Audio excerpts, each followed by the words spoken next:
Hey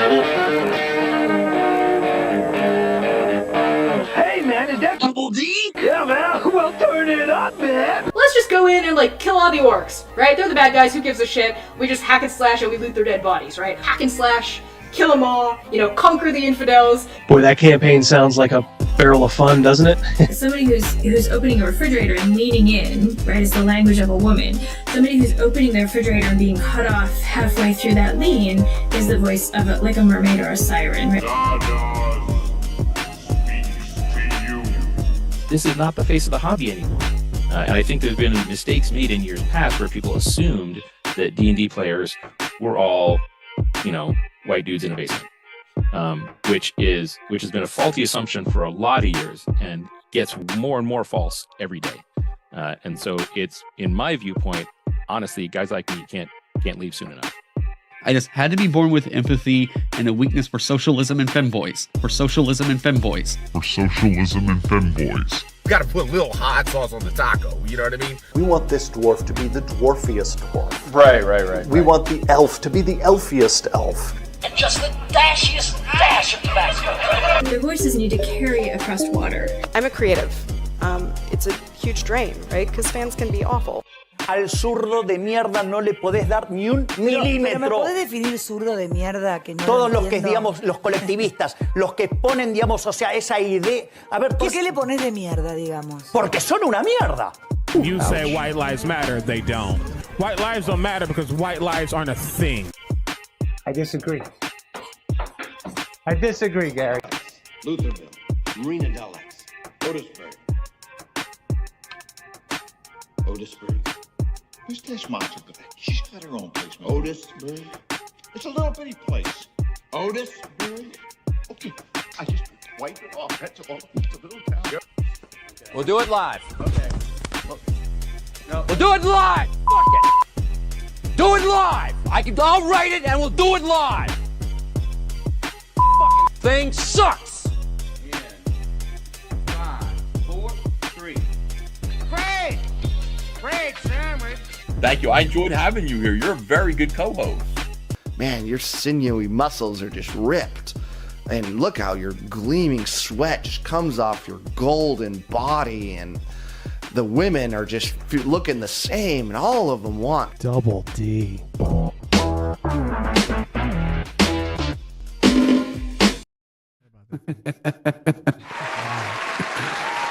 That's becoming our favorite part of the intro, isn't it? The book guy. He has some quotable quotes there. How is everybody doing? Oh my lord, we got some memberships to celebrate real quick. Hail and well met. Mercurius, thank you so much. One of the OGs. Undar, the best YouTuber out there, besides me, of course. New member. Must have re-upped, I would say. Defender, thank you so much, Hungar. Appreciate it. Adino said I might have a thing for Connie. Everyone wants Double D, that's right. Autistically accurate. Well, I am not alone, as you can see. We have old stalwart here, Rogan. Hello. Hello. Hello. And filling in once more. Coming in off the bench. Our old friend Zsolt. Hello, everybody. The movie man himself. Yeah, Crazy Mouse had, it's his one son's 17th birthday, so they are celebrating at home. So hopefully you will watch and listen and enjoy. Happy birthday, young mouse. Yeah, little mouse. He's a good dude. How are you guys doing? I've been told by RPG Pundit, you got to keep it quick. he was lamenting like, how is it Double D can host a live stream and he talks about welding for 20 minutes and people yell at me for not getting to the point. Oh wait, did I hold on one second. Am I You're still on camera. Yeah, I know. I think I know what's going on. Uh-oh. You're giving him demon voice over there? Yeah, did I give you guys the demon voice? How's that? Is that any better? Tell me, chat, am I all better? I was messing around with the voice changer, and I do believe I will make sure that I am good to go here. Oh yeah, it was set to the old. It was set to the old voice changer. Better. That's going to be fun to listen back to. Voice mod anti-woke. I can't remember which voice I had it set to. They have a Joe Biden voice now. It might have been that one. Everybody's like, gee, did Double D's voice change? Yeah, I'm going through late stage puberty. Let's look at the chat. Nixit's told us his wife is on the road to recovery. They're home. That's good to hear, buddy. Good to hear. Yeah, I know we're praying for you. Dirty old Gronard. Swagnesium. Huh. Nice. I like the name. It just caught my fancy. Swagnesium. New element on the periodic table there. Swagnesium, yeah. Mercurius to already start us off, $2. Australian, I thought you were possessed. Possessed by what? Possessed by good vibes? Thank you so much, Mercurius. Possessed by a spirit of excellence? You sound a little Biden-y. I guess I should do that all the time now. Overkill Joe, yeah, screaming at the others. Exactly. Actually, yeah, they lost in a shootout last week, Joe. Laryngitis. All right. Well, I'm gonna hit the ground running, as they say, boys. Go over to this screen. Now, do you guys know that Google has their own AI now, I guess? It's called Gemini. This is the first I'm hearing of it. Yeah, me too. It is producing some very interesting results online. What have you been doing with that thing? Well, I did something, but I'll show you some of the funnier ones because they're already starting to catch on. Like, oh shit, this is so bad. Are you ready? I'm seeing a lot of woke comments. Oh gosh. Gemini generated an image of a German soldier from 1935.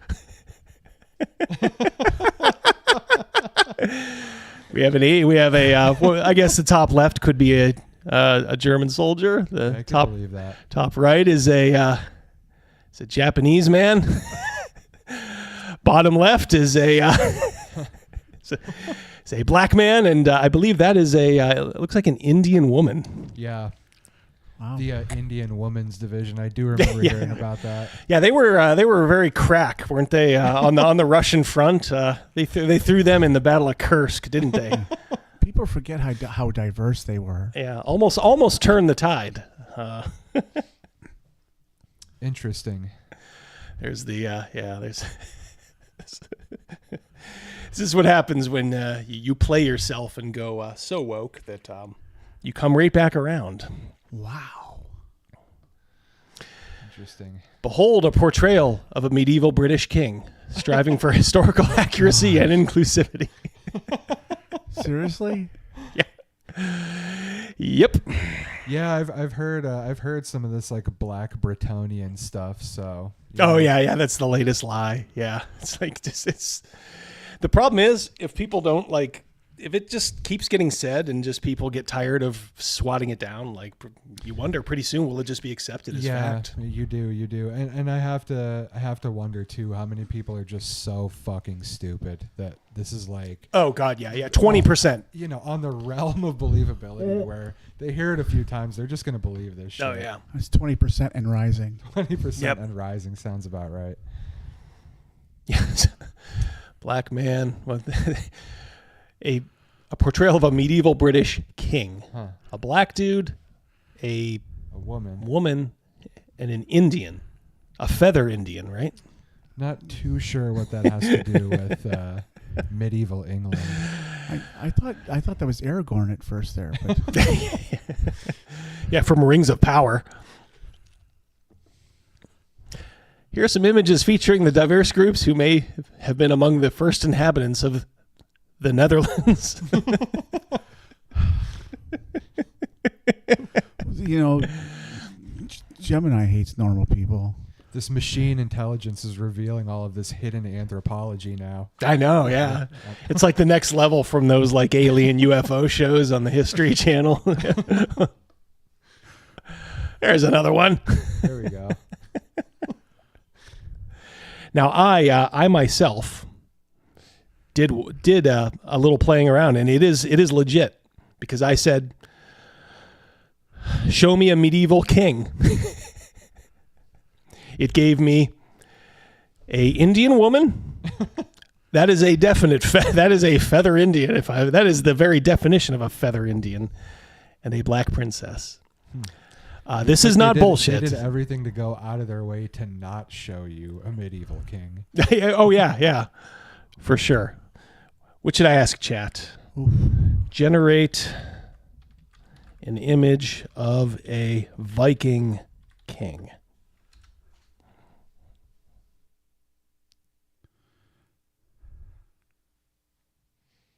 Will it get it right? It seems pretty sure of itself. Yeah, it's thinking. Hey, I'd give it 1. Well, it's got, what's that? 2 out of 3 ain't bad. 3 out of 4 ain't bad, I guess. Yeah, the guy in the bottom left, he's a little.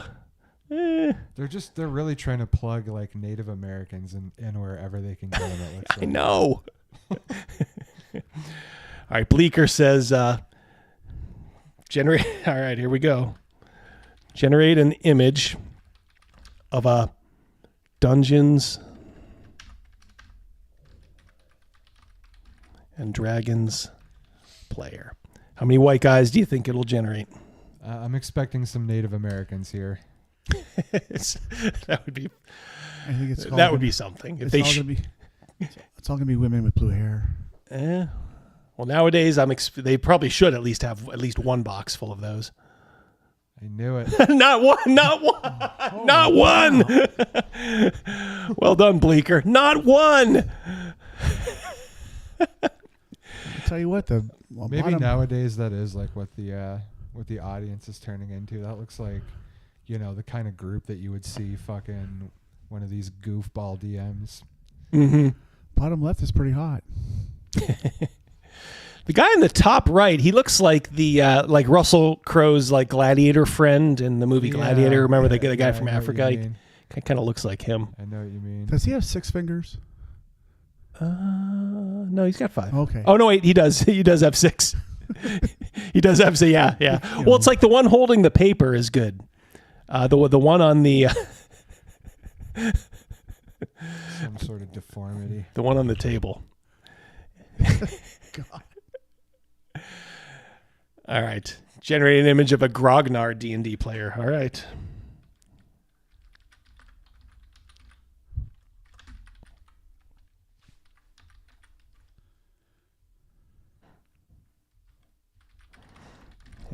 What do you think, chat? What will Gemini spit out? This is old school, 1970s. Who was playing D&D in the 70s? Tom Hanks. Yes. Okay. All right. Well, I don't recall many 60-year-old Indian men, nor many young black women. I guess the bottom left. I think he's probably just Hispanic, so that's okay. I don't think the bottom right would qualify as a grognard. I like Disco Barbarian's experiment. Try Inner City Criminal. See what it does. Oh boy.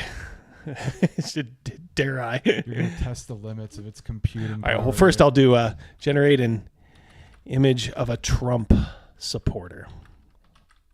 Somebody said that. Let's see some Native Americans.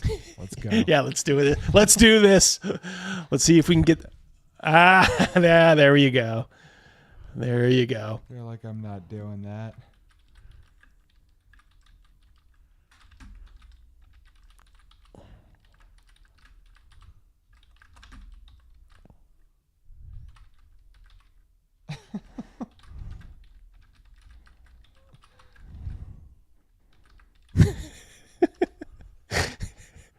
all gonna be white dudes now.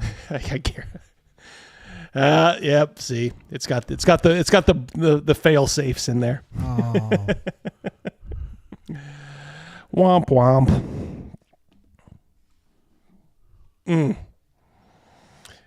What'd you think of that, chat? It's a pretty solid model they got. It's pretty much like inject Black and Native American into everything. Yeah. And do not generate AI of anything that you would not want a Black or Native American person doing. Well, it's like when they do these RPGs now, like every setting, and other people have said this, this isn't like an epiphany of mine, but it's like every setting they have has no particular flavor of its own. They're all individual, like little Seattles or Portlands or, LAs. Right. So it's not like you go to one area like Robert E. Howard, when Conan traveled. He travels south of Stygia, it's all black races, because it's Africa. Right. Like if somebody did that nowadays, he'd go south of Stygia and there'd be Portland there. There'd be, 20% Black, 20% Hispanic, 20% Native American, I guess, these days. So yeah, they are scared to death. One of the many reasons these folks turn down on power level. Yep. Yeah, I should have asked. Show me some Finnish people. That is what we're up against. And the thing is, you talk about it, and people are like, "Oh, just either ignore it or you're just paranoid." You're just paranoid. Show me a medieval king, and it shows you 3 women. Yeah. It's troubling. It's just weird. It is weird, but at the same time, I find it troubling. Yeah, I agree. Let's jump right into one of the things we're going to talk about. So, as you guys know, it's the 50th anniversary. It's probably already past, I guess, the marking, however you would want to mark it, of D&D being created. 1974. And a lot of other folks have, holy smokes. We have a super duper chat. Let me see if I can fill in for Mouse here. There you go. Real Vector, good to see you, my friend. Seems like I haven't seen you in a little while. You've probably been lurking here, and I just haven't noticed you. I've just probably been so busy. Thank you so much. $20. You humble me, sir. You complete me. Every record has been destroyed or falsified. Every book rewritten. Every picture has been repainted. Every statue and street building has been renamed. Every date has been altered. Can't stick around. Miss you guys. Miss you too, Vector. Take care. Great super chat. Yes, thank you very much. Reminds me too of the Chesterton quote. Fires will be lit to show that 2 and 2 make 4. Swords will be drawn to prove that leaves turn green in the summertime. We are there, people. I don't know. I don't know how it's going to go, but we're there. What happens after the death of truth? I mean, that's to me. I think about that, and it's just a void. What is it? What happens? Yeah, we're sort of living it, aren't we? Yeah, I know it's happening, but like when it's finally dead, I mean, that's what these people want. Yeah, the death of truth. Well, if I can get a little esoteric here, and I was actually just listening to, of all people, some Ayn Rand the other day, and I'm buying about 70% of what she was selling. I didn't agree with quite everything, but for the most part, she had the right of things. I did read Atlas Shrugged. Could have used a little bit of an edit. Have you guys ever read Atlas Shrugged? Not read it. I've wanted to, but I haven't. It's, you know what? You read it because the world that it shows will hit home, because we're sort of living it, because it's showing like an American country in decay. Yeah, I'm vaguely familiar with the story, but I haven't gotten around to reading it. And it's just kind of weird, because I read it, probably about 5 or 6 years ago when, maybe this stuff was just kind of happening. Now I'm looking around, I'm like, oh, nobody wants to work. like, one of the things I was going to show is like there was a Boeing 2037 where part of the flap on the wing was just ripped off. In flight. Yeah, I mean they touched down safely, but it's like, all right, well, who's watching? Are we hiring DEI now for the mechanics? Are we going to start hiring DEI for the pilots? In Atlas Shrugged, there were, I believe there were these horrible train accidents, just because everything was just falling apart. Yeah. And that's what's happening to our world. It is falling apart. But this thing that I was listening to with her, and she was just talking, her big thing is, it's capitalism versus altruism, which essentially you can, as a stand-in for socialism.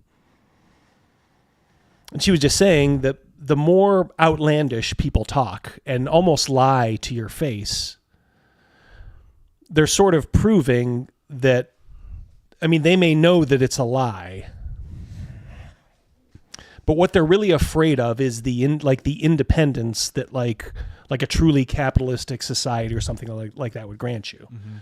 Because in that sort of society, you kind of have to get somewhere on your own steam. You have to, I don't want to say you have to be like a frontiersman, but you are like the master of your own destiny. Yeah, you're responsible for your life, and that's too much for a lot of people. Yeah, and it is, and it's like I understand it because look, I know people like that in my real life. I mean, it's easy when you're online, you can just tell. If somebody is just outrageously lying to you about a point of fact, you have to understand that they are really scared, and when they want to kind of hide behind underneath this umbrella of statism, authoritarianism, which is, in my opinion, it is wrapped up in this altruism. Like, oh, we'll take care of you. See, we're kind. Well, we all know states aren't kind. Anyway, as I went off on the mother of all tangents there. Man, it works though. And now that's all culminated in Google AI. And yeah. Well, yeah. I mean, it is part of it. Yeah, it is. It's where we get. It's like now things that we're supposed to quote unquote trust lie to you. You just got, like I just showed you probably something that we all use. Look, I get a paycheck from them. Yep. Because it's Google. Yeah, right. But they lie to you. They really did just lie to you and told you, oh, this is what this looks like. It is too stupid to be stupid. Like, that is on purpose. Oh, of course. It has to be. Of course. It's just crazy how brazen it is that they're just like, we don't even give a fuck what this looks like. We're doing it. Mm-hmm. Yep. Oh, for sure. Chain of Command. Is that the one with Ronnie Cox? Captain, what was his name? I like that character. He's the one that shook up the Enterprise. Like Riker was bitching, and then Riker got sent to his room. Yeah, that was a good. I think that was a pretty good episode. Yeah, Captain Picard's off the Enterprise, and he comes on, and he's like, "All right, I want 3 watches instead of 4." And Riker's like dragging his feet, and Ronnie Cox is like, he's like, what are you talking? He's like, get it done. Riker's like, oh, okay.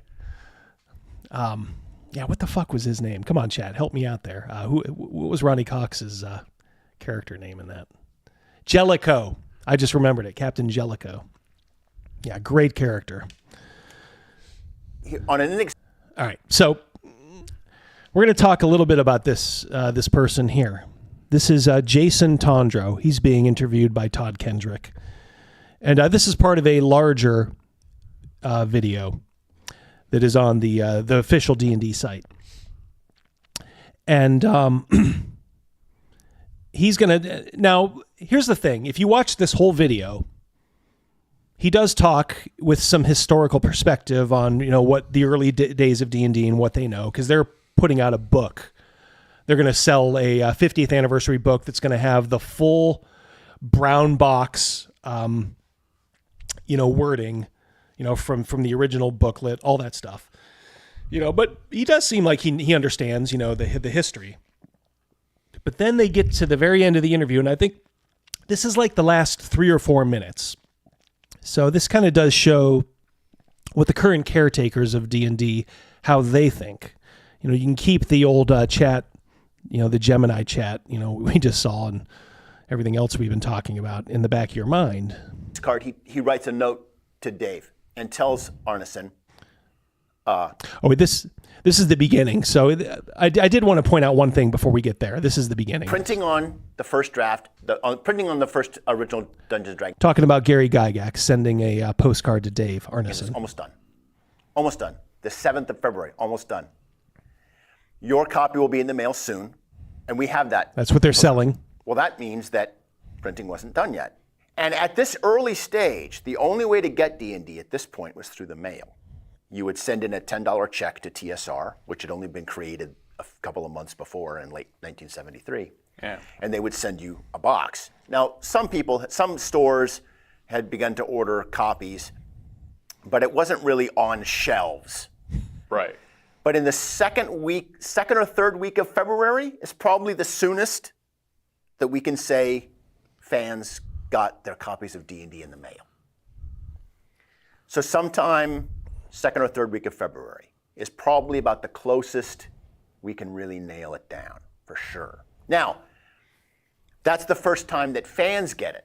But you could measure it different ways if you want to make the window bigger. Yeah, it's hard with invention, right? Because clearly D&D was being play tested. That's right. Is that the birth? So, or is it when those two games combined? Like when they said, hey, this is something bigger, we call it D&D. Yeah.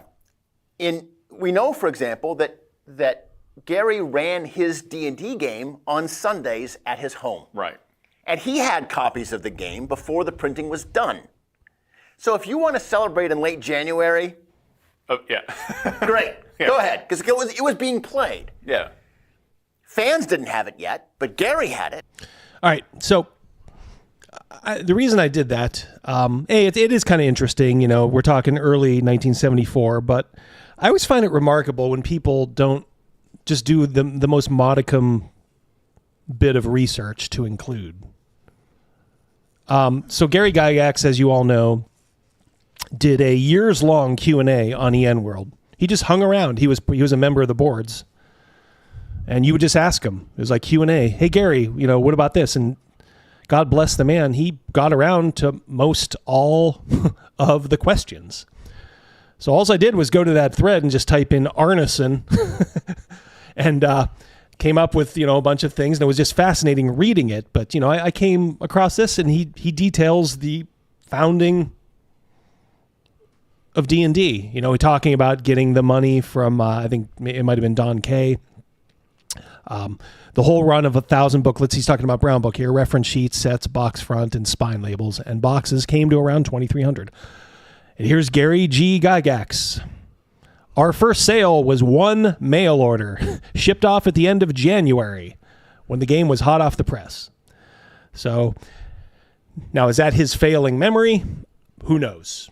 This was around 2003, maybe 2004. But why wouldn't you at least say, like Gary himself said, that the game came hot off the press in January? I just don't understand why people don't do a little bit of research. It's so easy. This took me 5 minutes. Yep. That would be a truth, though. Yeah, exactly. All right, so now I think we're going to get to when he starts to throw Gary and them under the bus. And he was running it for his players. Many years later, TSR would copyright Dungeons & Dragons with a January copyright date. Right. But that's not really particularly relevant to what actually happened in 1974. That's just the month that they had to copyright it at, right? And it's important that this is a historical document. So there are things, it was a different time. So we've had an inclusivity review of all these materials. Multiple. So let's take a step back here. Like it's multiple. Multiple. Multiple inclusivity reviews. Several teams have looked at this stuff. Oh, God. What a grift. Can you imagine getting that job, just picking apart the work of better people because you're not talented enough? People like Tanya DePass, Daniel Kwan. Let's clarify. There are materials in original Dungeons & Dragons that would never pass our inclusivity reviews today. Let that sink in. I don't even know what to say. This guy has he has zeal, and I can tell he's happy to discuss this. Oh yeah, like I said, we're gonna drill a little bit further down on Jason Tondro. Seems like an orc sympathizer to me. Yeah, I think you're right there, Zsolt. And a lot of it is some of it you can understand. Like, okay, these are a bunch of war gamers, and they're using armies from history, and so when they create a warrior class for Dungeons and Dragons, they call it the fighting man, right? Because that's what they were used to, and they were all men. They were all white dudes. White dudes. Yeah, keep that in the back of your mind. Stow that one away. So he's taking umbrage with the term fighting man. Yeah.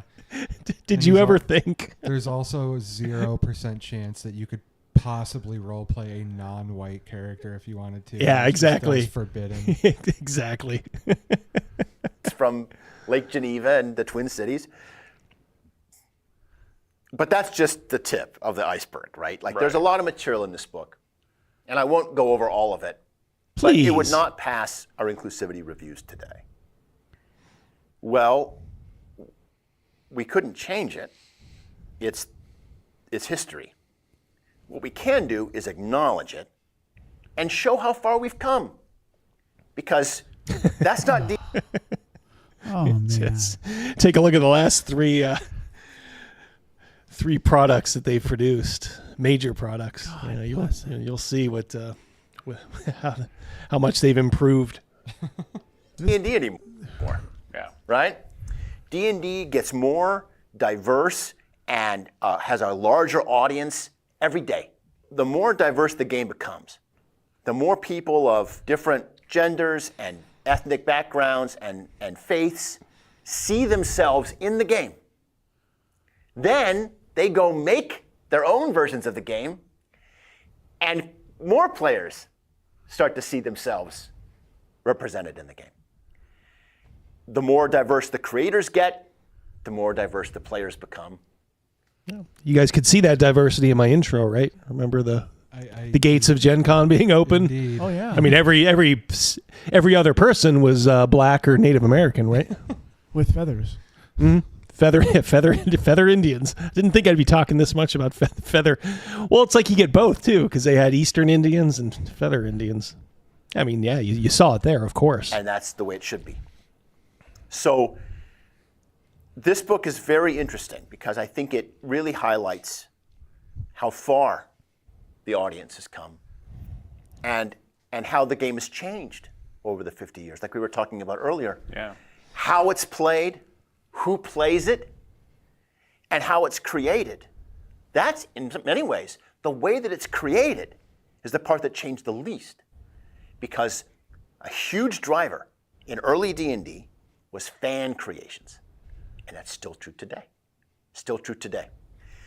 And I find it very interesting and very exciting to see how the game has grown, how the audience has grown, how we as creators, as designers, have learned. Oh my God, it's too much. TK HFG kicked out of the Rose Gauntlet BIPOC room at Gen Con. You're mixed race, huh? I'm probably going to be at Gen Con this year. Maybe I ought to slip in the BIPOC. Try to slip in the BIPOC room. We'll see what happens. We'll bring feathers. Yeah, I'll get a headdress. That is interesting. Oh, we have a.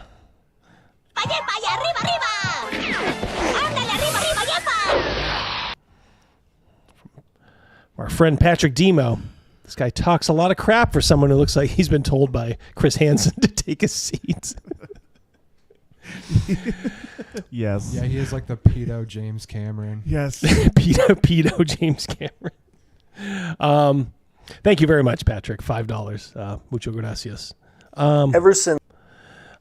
Didn't want to see him. All right, so say what you want about that man. That's Jason Tondro. Okay? Boy, you talk about going from the days of, I don't want to oversell it, but like, well, yeah, in a way, yeah, but like the days of like Julius Caesar, Augustus Caesar, Gary Gygax, people like that. Even like the, all the good emperors like Vespasian and those folks. Call them like the Monty Cooks, when he was at D&D, did a good job. And the Rich Baker, Jonathan Tweet, Jim Ward, all these guys. This huge history of just good, solid, imaginative men who knew how to write a game. I think we are down to that guy. I think he is probably, behind the scenes, probably the lead designer now for D&D. Now, they'll say Jeremy Crawford is, RPG Pundit has said he's worked with Jeremy Crawford. He said Jeremy Crawford was like a note taker because Pundit worked on 5th edition pretty heavily with Mike Merles. So Jeremy Crawford, Chris Perkins is like an editor. I don't know how much actual creative stuff he does. So this Jason Tondro, like he did the Deck of Many Things, the one with the autistic paladin. Yeah. They kept like thrusting out front and center that chick, that Mackenzie de Armas. But it turns out he's the one that did the actual, like all the actual work in it. So I'm pretty sure he's their lead guy. An old white guy did this. Yeah, that is the funniest thing. I mean, like I said, we're down to the days of like Romulus Augustus here. This is the last days of Rome with this guy. If he's your the best you got, there ain't. The cupboards are bare. But it does sort of bear looking into a little bit to kind of see what this guy's all about. And I found a couple of things. He's a PhD. All right, let's watch a little bit. Hello, everyone. This is Jason Tondro, and I am your 10 years ago, obviously. professor, and I'm recording a short video just to say hey and introduce myself and tell you a little bit about who I am. I got my PhD at the University of California, Riverside. Shocking. University of California. Oh my God, shocking. And my specialties are medieval and Renaissance lit on one hand, and on the other hand, comics and graphic novels. But I actually got to write a book on this called Superheroes of the Round Table, Comics Connections to Medieval and Renaissance Literature. And it's all about exactly what I'm talking about. It sort of takes classic literature, all the dead white guys.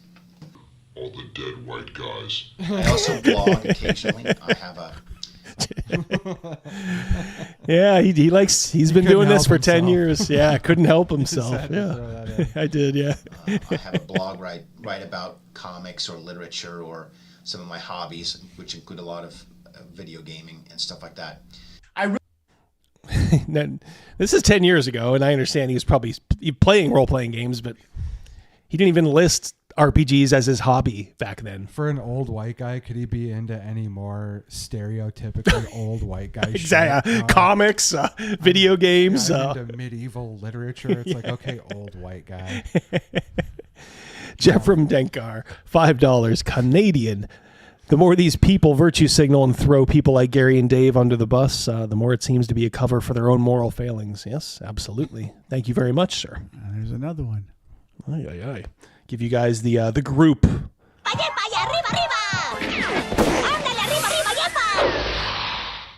There we go. Bill M, $5. American. I'm glad we have games like Dragonslayer, and I'm glad I kept my old stuff because I can't play this ruined shit. OSR Spirit Forever. I know the feeling. Yep. Every time I bust out that second edition Ravenloft set, I just smile and nod knowingly to myself. Yeah. One of my biggest regrets is just either giving away or just, I don't even want to, I don't think I threw it out, but I think I basically just gave it away to people, like second edition. All my second edition stuff was either given away or donated. Even some first edition stuff. And I'm thinking to myself, like, what are you, stupid? Well, at the time, I guess, you never knew. Oh yeah. Well, we were always forward thinking, like on to the next edition. We didn't realize, like we us dummies. The future's always brighter, isn't it? No, not always. As soon as they did the D20 system, it just it was easy enough for the normies to get on board, and that's when it started. Yeah, not to say like we had a lot of fun with third edition. If you're with the right people, of course, you can have fun. Even fourth edition a little bit. Well, it's that fine line that was in that article that you had read, quite a few streams ago.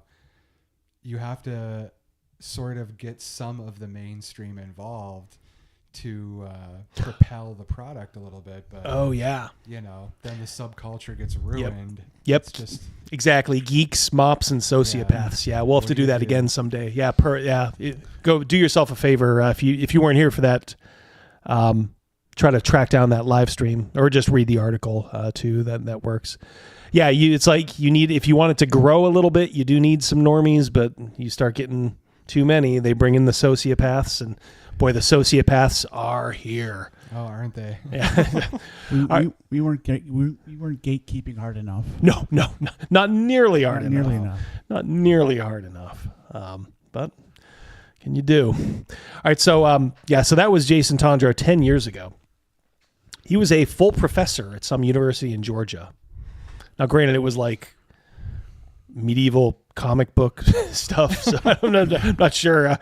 Let's just put it this way: it's probably no surprise that he doesn't have that gig anymore. That some dubious majors there. Yeah, college probably went belly up, or he was saying in that video. I didn't want to include it all, but he's like, "Yes, we don't actually have a history major here, but we do have this," and it's like American Studies, and like, oh, okay.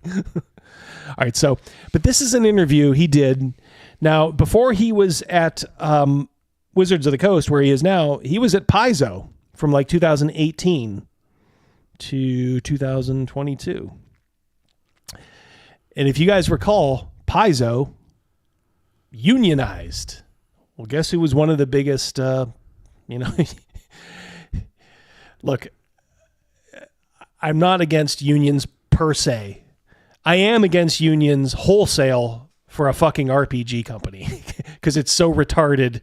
It almost defies belief. I 100% agree with you. Yeah, you're a union guy, I know. Actually, technically, you are too, aren't you? Zsolt? I am a union guy, yeah. But for a bunch of lazy creatives, which is what most of these people are, to unionize. The boss is really taking these employees to task, huh? Starting to get sick of being mistreated. Yeah. Like, you don't come out of the basement until you write D&D 1. Yeah, they are still the only unionized company. So interesting. There's interesting parts here. So I wanted to clip some of this. So we'll watch and comment as we see fit. I really do think as Katina mentioned earlier, this is just the one step in a very long journey. And if you're interested in the fact that this is the first union in an RPG company, then follow our story. I was hopeful this would happen, but I confess to you, I did not think that it would. I thought we were going. So he was pushing hard. He wasn't just sitting back. I think he was probably one of the active guys over at Paizo pushing for this a couple years ago. Going to have to go all the way to a vote in 2 months. But I hoped that I would be wrong, and as usual, I am wrong. I'm wrong a lot, and so I'm gonna write him a letter and tell him how we unionized my shop. And I had to say unionized his shop. He's talking about sending a letter to his dad. Hey Ryan, how you doing, man? What coal mines are they going down at Paizo? Yeah, this is a little bit of an older, but it's highlighting who probably the lead designer or the lead talent, I guess, for lack of a better word, right now is at Wizards of the Coast. This is incredible. You're looking at it. Now, he does have his good points. He is an old white guy, which I am fully in favor of. But that's another thing too. Like I was looking down like his list of stuff, and I don't doubt that he's competent. But like, even let's just take like the third edition team. Like Monty Cook and all those guys. Like this guy would have been like just a mid-tier Like, oh, hand that adventure to Jason. You know, I don't want to say it's unimportant stuff, but you know, he's not ready for the, you know, for doing this kind of stuff yet. Well, apparently now he is. But there's not one thing that you can point to and say, oh yeah, Jason Tondro, he did this. It's like all just kind of a bunch of weird, like odd stuff that just, it's kind of like footprints on a beach, you know, by the shore. They just kind of get washed away. Like there's nothing that really registers, you know, in your mind. We see this. I'm sorry. No, go ahead. We see this at work in regards to the trapezoid that management has created for themselves, and these are just first-rate hangers-on. People with they don't have titles. They walk around. It's amazing redundancy. It's just this guy's a first-rate hangers-on. Yeah, I could see him being that. Yeah, for sure. For sure. I'm really proud of what we all did. I'm proud of Paizo's management. Hey guys, could you refresh my memory from history? I'm thinking of a country that used black and red on their flag. Black and red. I want to say it was like near mid-century, maybe Europe. Yeah, was it Germany? Was it Germany? No, couldn't have been. It's somewhat familiar. Yeah. All right. I don't know. Just occurred to me when I was looking at it. Sorry. No, not Belgium. Yeah. Yeah. Mac. Russia and China use red and yellow. I believe the Germans used a little black and red on their flag mixed in. We're with making the the white. right decision, and so quickly and so smoothly. This is our job. Like we want Paizo to succeed. We want Paizo to make $1 million so it can pay all of us and give us raises. Yeah, he wants Paizo to do that. Let's see what else he says about Paizo here. The workplace environment has been so unhealthy, and that many of our LGBTQ employees, amazing people whom I learned so much from and I have tremendous respect for, have felt so unwelcome that they have left the company, that they have quit. Respected and reliable and high quality freelancers all got together and they decided to So he wants Paizo to do well. And then like a little, you know, of course I had to edit this, but like later on, he's just talking about how horrible the work environment is at Paizo. Just think of what I said earlier about like Ayn Rand, just the lie that these people have to keep telling themselves to like, just to exist. It's gotta be just exhausting. Yeah. The lie is the lie is the lie. Yeah. It's nuts. It's hard enough for me just to kind of say nothing because I don't want to get into like daily fights, you know, with the idiot that I work with who's, you know, a big Biden supporter or whatever. I'm just not going to do that at work because I got work to do and shit. So it's just the effort just to be silent when you know you're sort of right is one thing. But just to convince yourself like, oh yeah, you know, these high prices, they're not such a bad thing. I have heard that come out of more than one person's mouth. They're 100% trying to convince themselves more than they're trying to convince you. That's, yeah. You know, I just kind of nod and I'm like, really? Okay. Yeah. And just, I don't paying more for shit. Yeah. I just give them that kind of look like, interesting. All right. Patrick Demo, $5 American. I'm wrong a lot. Yeah, exactly. Yeah, that should have told us. This should invalidate that entire farce of an interview and repeatedly throw in his face every time he opens his mouth. Exactly, my friend. Exactamundo. Thank you. Doc Flamingo.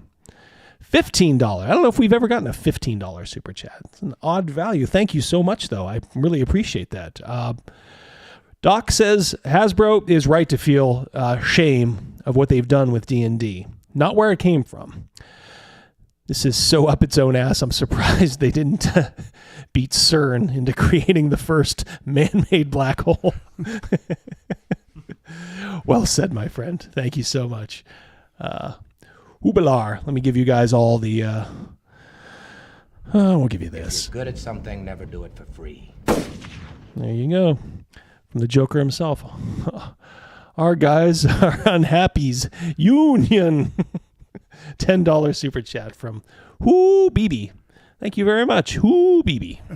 I just like saying that name. Rolls off the tongue. Yeah. So he comes to a part here, but we'll talk about here. This next part is kind of about how what Paizo did And it has something to do with like their freelancers. God, this is dirty pool, man. Listen to some of this. Their labor. Talking about their contractors withholding their labor. On our behalf, on behalf of the employees. And they had a long list of demands that included things like investigating charges of sexual harassment or an unsafe work environment at the office. I'll take things that did not happen for 400, Alex. People at Paizo in the fucking Seattle, Washington, not going around.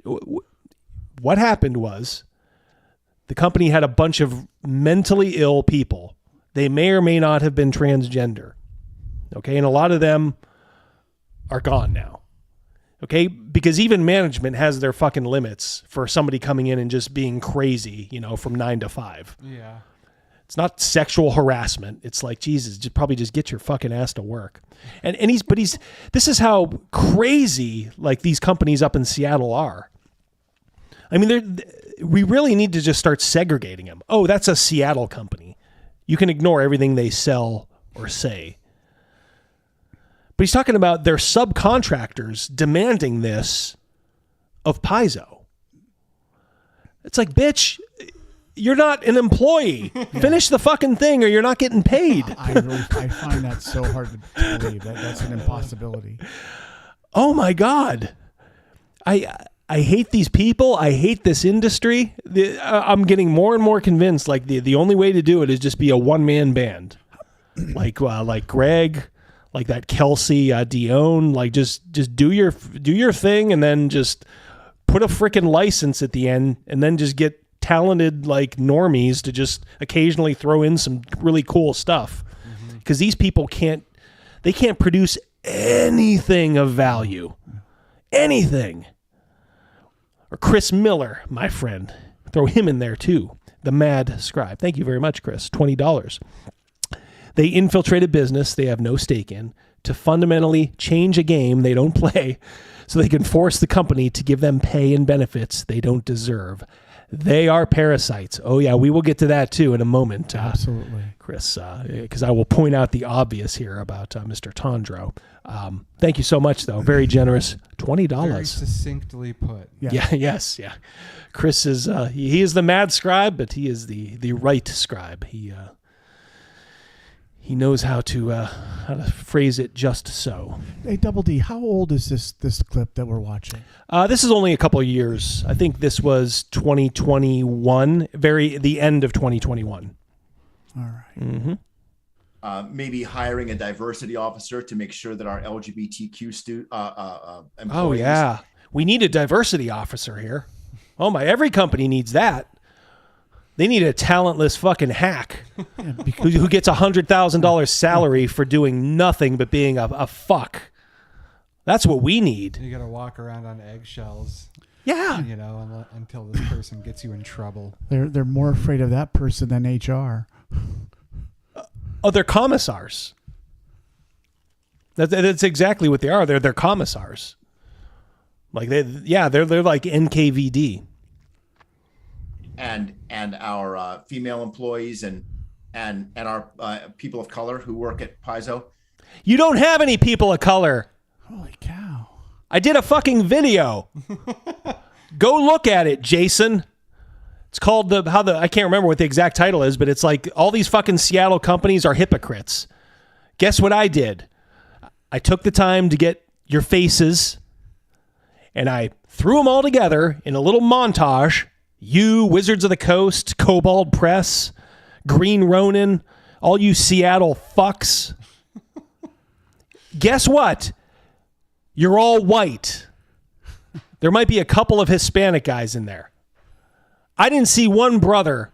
And there was like a picture of like Wizards of the Coast, like a atrium picture where they're all gathered together. I'm looking around. Right.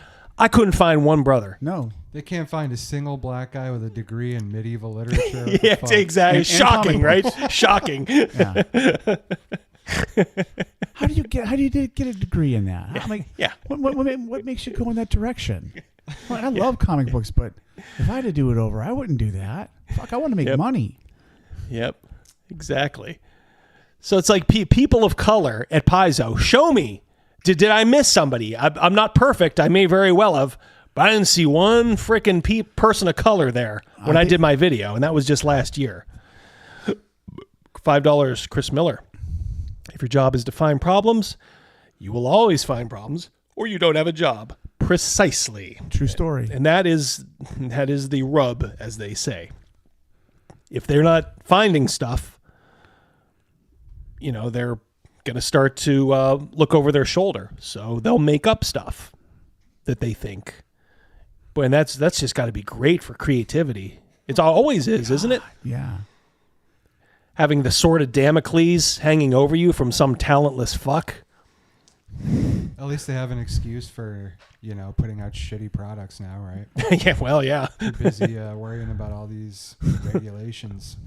Yeah, and it's the white guys that live in a basement whose fault it is. Oh, of course. Always, yeah. We're great whipping boys. Get treated in the way that they deserve to be treated and get listened to and get a seat at the table. Oh, see, I'm so sick of that. A seat at the table. There's an awful lot of seats that they give away. Yeah. That must be a giant ass fucking table. Holy moly. Yeah. Get this person a seat on the table. Get that baby. Get these people a seat on the table. Everybody gets a seat at the table. Except. Along with plenty of other demands like a salary transparency. Let's get everybody's salaries posted in some kind of public way so that we all know how much everybody is making, from the CEOs to the new hires. You commie fuck. Fuck you. That. Fuck you, you commie piece of shit. Always worried about what's in somebody else's pocket. Exactly. These talentless fucking hacks. I name you hack, Jason Tondro. I name thee hack, you fucking commie. One more time, mate. Say it 3 times and it's official. Commie hack, commie hack, commie hack. It is done. I need to know not only what the CEO makes, I need to know what the person next to me makes, and the person blah, blah, blah. Yep. I need a reason to bitch. Yep. Again, it comes down to fear. He can't fathom a world where somebody is better at their job than he is. What is next? Hey, excuse me. Don't worry, Tora. I'm on it. My check is printed on blue ink. Yeah, exactly. Yeah, ink? I'm triggered. Help me. Help me. Those freelancers, many of them were working on projects at the time. And so they just stopped. They just put all their pens down and just stopped work. And so we have books we have to assign. And when the freelancers won't take jobs, then we can't assign the books, and then the books don't come out. And when the books don't come out, Paizo can't pay rent. So give that laugh. So he thinks that's funny. Paizo can't pay rent because our freelancers are dicks and they held up the company. Guys were worse than the Ultimate Warrior back in the day, holding up poor Vince McMahon. Jeez. BB coming in again. Let's give BB the dog laugh from Duck Hunt. There you go. I like it. that was a crazy mouse. He's like, put the dog laugh. Commies suck. No argument there, brother. Nothing offends them more than the competent being paid more than the inept. Yes, absolutely. Yep. They are afraid. Thanks again. So then the last element of that was the final and most powerful, I think, in my opinion, and in many ways, most controversial aspect of it was the freelancers refused to turn in work they had already completed. If they're contractually contracted to do this stuff, refusal would... So now you want this adventure? Come get it. Amazing. It's unbelievable. It's so... oh, my Lord. His chair at the table is built on lies. Mm-hmm. Talk about having no morals, no professional standards I want to know who some of these contractors were. Why would you ever do business with them again? Well, here's the thing. If you're a manager at Paizo, these people are now running your company. They will all walk out in quote unquote unison. Yeah. So it's like you're sort of effed right now. Yeah. TKAFG.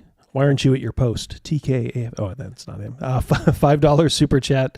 Oh boy. Let's give him. Let's give him an Ariba. You want some game industry stories? I've got them. 12 years sales and marketing consultation for major companies for RPGs and board games. Ooh, boy. Curious about that. All right, TKFG. Stick around a little bit. Maybe we can slide you in one of these days. Get it down to a good 3 stories that you can tell in about 5 or 10 minutes. Tighten it up and hit me back. My email is dashgabbers@gmail. Maybe we can squeeze you in. Thank you very much. That's interesting. Thank you for the $5 too. Mucho gracias. God, yeah, these fucking freelancers holding them over the barrel. Oh, I got your work done. I'm not giving it to you. What? I honestly don't believe that. Me and my friends are just going to go on this adventure instead. Yes, this is a private adventure. I don't need your money. We don't need it. Oh, my Lord. I couldn't. I just couldn't. My mind before, probably the last 5 years ago, probably couldn't wrap itself around something like this. Now it can, of course, because these people got paid. I'm guessing they did because they ultimately unionized. So some sort of contractual obligation that you would enter into, where it's like, if I get paid for the work, I have to turn it in. Work. Yeah, right. I would suspect. Oh my Lord. And so all of those things combined started to put some pretty serious pressure on the office. And we did indoctrination training. Indoctrination training. Oh no. He gave his complete hand. There it is. It's all one. That small sentence tells everything about him. Everything about everything he's ever done. We did. My God. Indoctrination training. He says with a smile on his face. He's proud of it. We machine gun some non-believers into ditches with a smile on his face.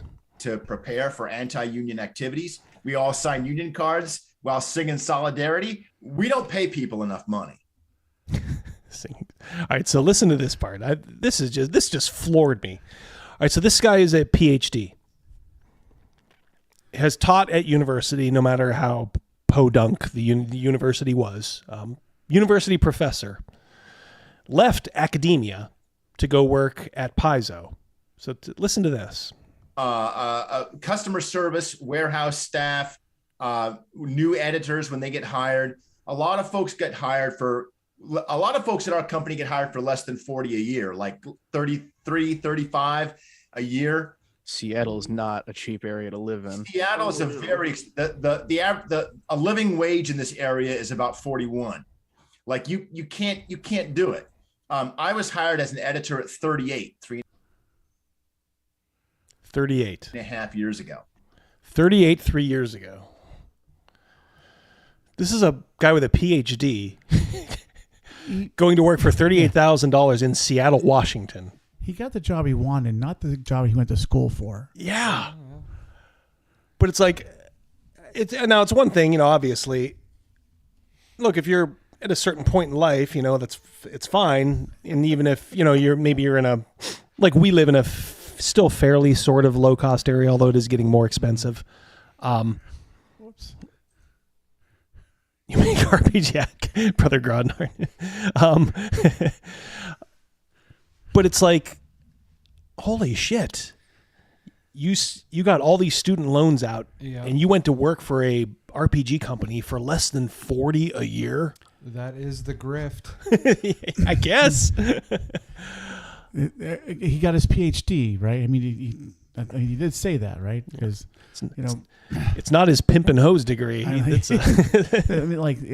is, that's more than your standard 4 years of college. Yep, living wage, dude. Yeah, exactly. That's like a ramen noodle. Holy shit, that just floored me. All right, so we're getting, I think, near the end here. Hold on one second here. I just want to. Yeah, this is the end, so we'll let it play out. And if for my first year that I was here, if I didn't have freelancing gig on the side, I didn't have a food budget. Congratulations to Yeah. 21st century. You deserve to starve. You're a communist. It's what you do to your population anyway. Jeez. I'm sure he's not even earning the 38 he's getting. Oh, no. As far as quality goes, no. For sure. Now, the funny thing about this is Mr. Union singing solidarity songs. 4 months after this interview, jumped ship to go to the decidedly non-union Hasbro and Wizards of the Coast, presumably for more money. So at least he is a little bit smart, right? Makes sense. Does it make him a bit of a hypocrite, though? They always are, aren't they? Yeah, of course. If they didn't have double standards, they wouldn't have any standards. Just brutal. Absolutely brutal. Oh, you know what? Before we go on, I have a Scott Garibay video we can watch. I've been rereading the Conan stories. I'm getting near the end, which is always a bummer because they are so good. I got to the one called Shadows in Zambula, I think it's called, or the Man-Eaters of Zambula. This always struck me the first time I read it, just how great like Howard was at like just bringing like this world alive. And it's probably the most jarring thing I've ever like of all the stories. And I always remembered this from the first time, and I got to it and I'm like, I'm gonna show it on stream. But Conan sneaking into this temple, of course, with a beautiful woman. They get separated, and he runs afoul. There's this big guy there, huge long arms, like big hands. His name's Baal Tor, and I always love this passage here. Slightly taller than Conan, much heavier. Baal Tor loomed before him, a dawning image of muscular development. Mighty arms, unnaturally long, as I said. Great hands opened and closed, twitching convulsively. Conan's sword was actually stuck on some sort of a magnet, so he didn't have it. I just loved this taunt, though. Your head, Cimmerian, taunted Baal Tor. I shall take it with my bare hands, twisting it from your shoulders as the head of a fowl is twisted. Thus the sons of Kosala offer sacrifice to Yajur. Barbarian, you look upon a strangler of Yota Pong. I was chosen by the priests of Yajur in my infancy, and throughout childhood, boyhood, and youth I was trained in the arts of slaying with the naked hands, for only thus are the sacrifices enacted. Yajur loves blood, and we waste not a drop from the victim's veins. When I was a child, they gave me infants to throttle. When I was a boy, I strangled young girls. As a youth, women, old men, and young boys. Not until I reached my full manhood was I given a strong man to slay on the altar of Yotapong. Wow. And then, of course, we all know Conan gets the better of him. With a sudden lunge, Conan bore him back against the table, and still farther over its edge, Conan bent him back and back until his spine was ready to snap. Conan's low laugh was merciless as the ring of steel. This is the best comeback ever. You fool, he all but whispered. I think you never saw a man from the West before. Did you deem yourself strong because you were able to twist the heads off civilized folk, poor weaklings with muscles like rotten string? Hell, break the neck of a wild Cimmerian bull before you call yourself strong. I did that before I was a full-grown man, like this. With a savage wrench, he twisted Baal Tor's head around until the ghastly face leered over the left shoulder, and the vertebrae snapped. That's some like shit a rotten branch. Yep, that is good stuff. It is. That's some shit to be the last thing you hear. Yeah. That always stuck in my mind. I couldn't remember. I always thought the name of that story was like The Coming of Hanuman, but I think that was actually an adventure for the old Die 20 version of Conan. I have a lot of those over on my shelf. But yeah, that's the Man-Eaters of Zamboula, or the Shadows over Zamboula. I think they changed it or something like that. But holy shit, what a passage. I'm just picturing how shocking that is, him putting it in there. You're like, yeah, when I was a boy, they gave me infants to throttle. I'm just like, holy shit. Exactly, Curse of Yig. Yep, mine too. Yep. If you're suffering low T, go on a diet of red meat and Robert E. Howard. It'll do you well. All right. I guess we could do a little Scotty G.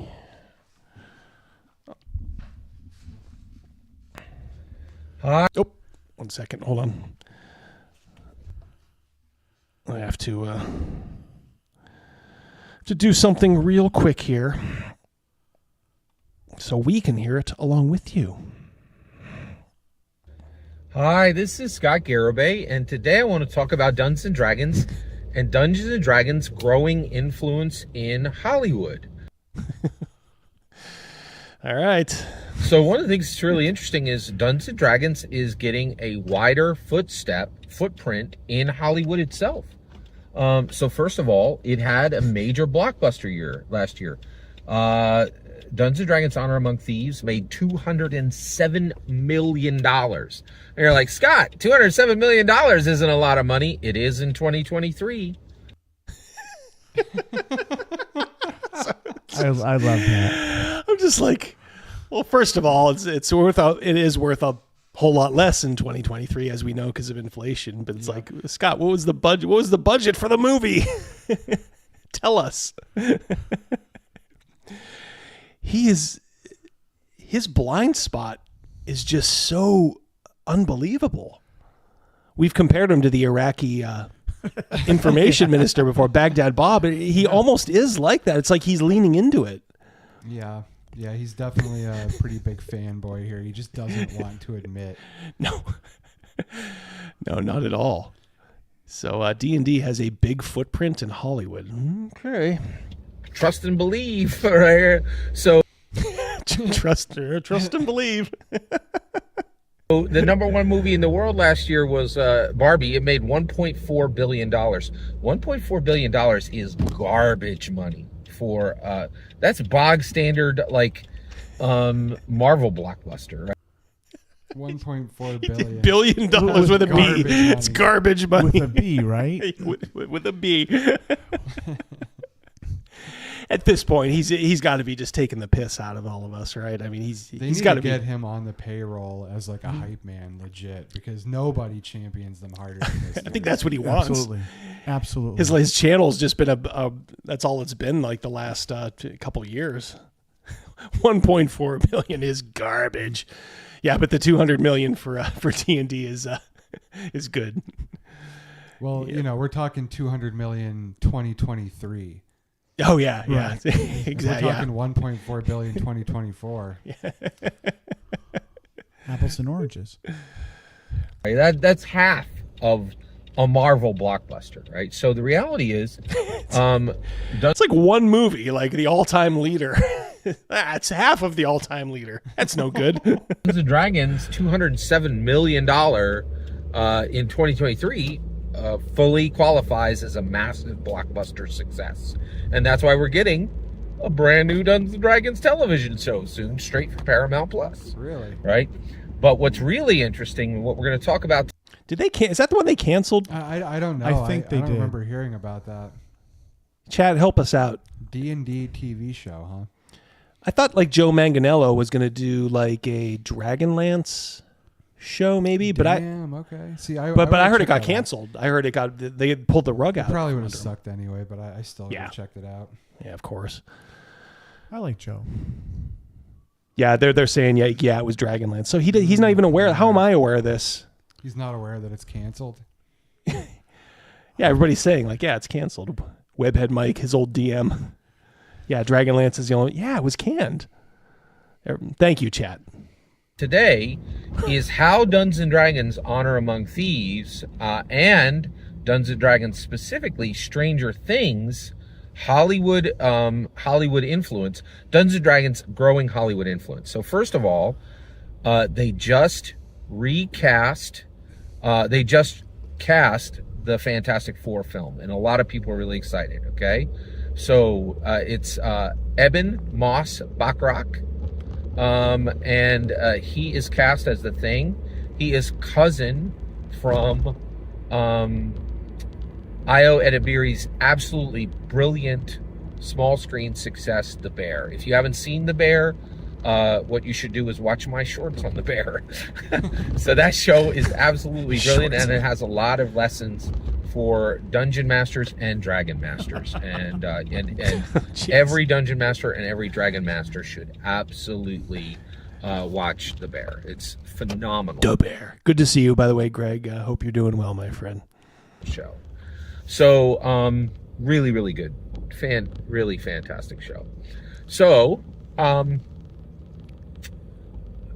the Bear casting made the Thing, right? And then Pedro Pascal, he is going to be Reed Richard, and then Vanessa Kirby from Napoleon, and from Mission Impossible: Dead Reckoning, which I also has a bunch of shorts on. I have a whole playlist of shorts. Check out the link. He's really going off the rails here. He's talking about D&D, like box office, and now he's talking about the Fantastic Four. Last night on $5 Super Chat. Yo, DD, do you need a shorts maker? I think I have enough shorts.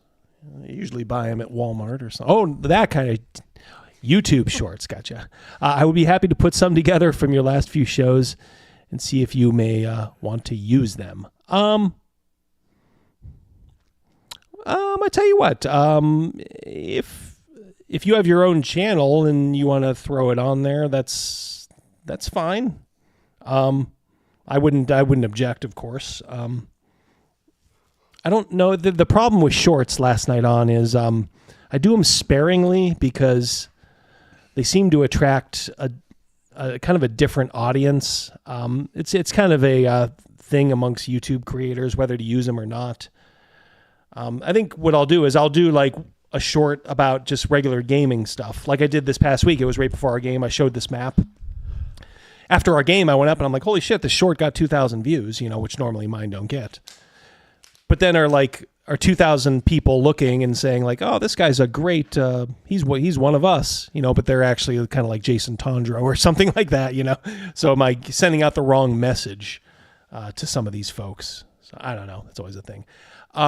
I will not stop you. And I appreciate the offer, but I don't think I want to like flood my channel with shorts right now.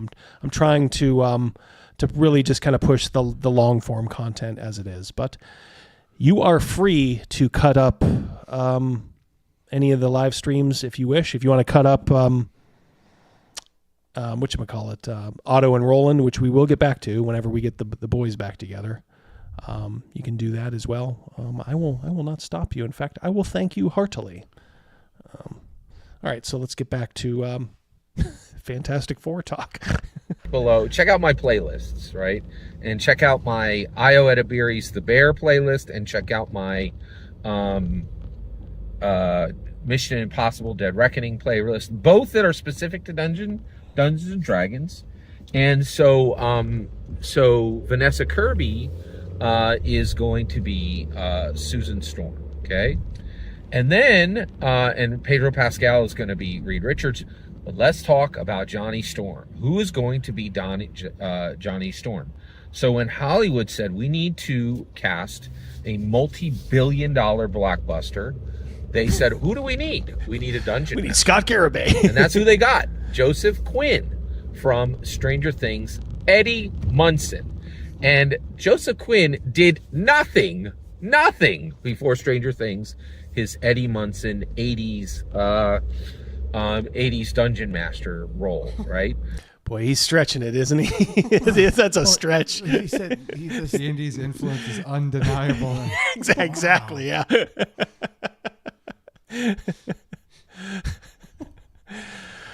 Just waiting for one when he's going to talk about how Christ himself played D&D. Whoops. Disco. He's one. He was on the Game of Thrones. I remember that. Was he? Yeah. When I came back to the north of the castle there, he was one of the guards. I'd have to see it. That refused to let her in. Oh, okay. Yeah, I remember that. Okay. Huh. But he really showed the world what he could do as Eddie Munson, this amazing 80s dungeon master from Dungeons and Dragons, right?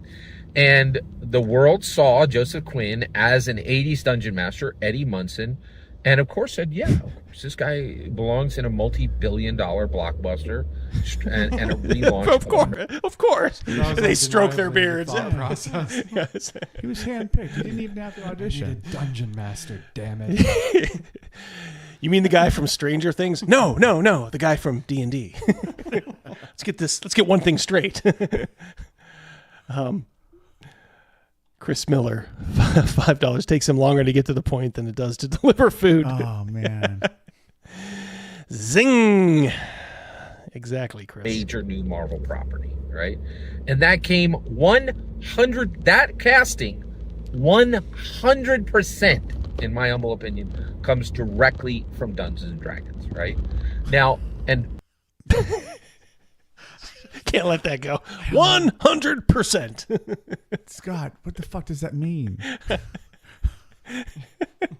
The reason, so why is Hollywood paying even more attention than ever, right? Why are executives in Hollywood paying attention to Dungeons and Dragons? By the way, scriptwriters have always paid attention to Dungeons and Dragons. Every scriptwriter in Hollywood has played many hours of Dungeons and Dragons.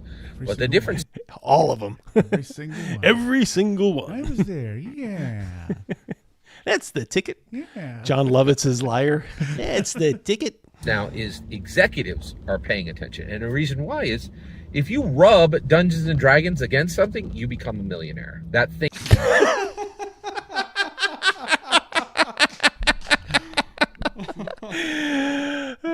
All right. I love that line. God, I'll be trying that tonight, Scott. Oh, man. What edition do you want me to use, though? You see, it sounds like you got a pretty big payday on the horizon here. Yeah.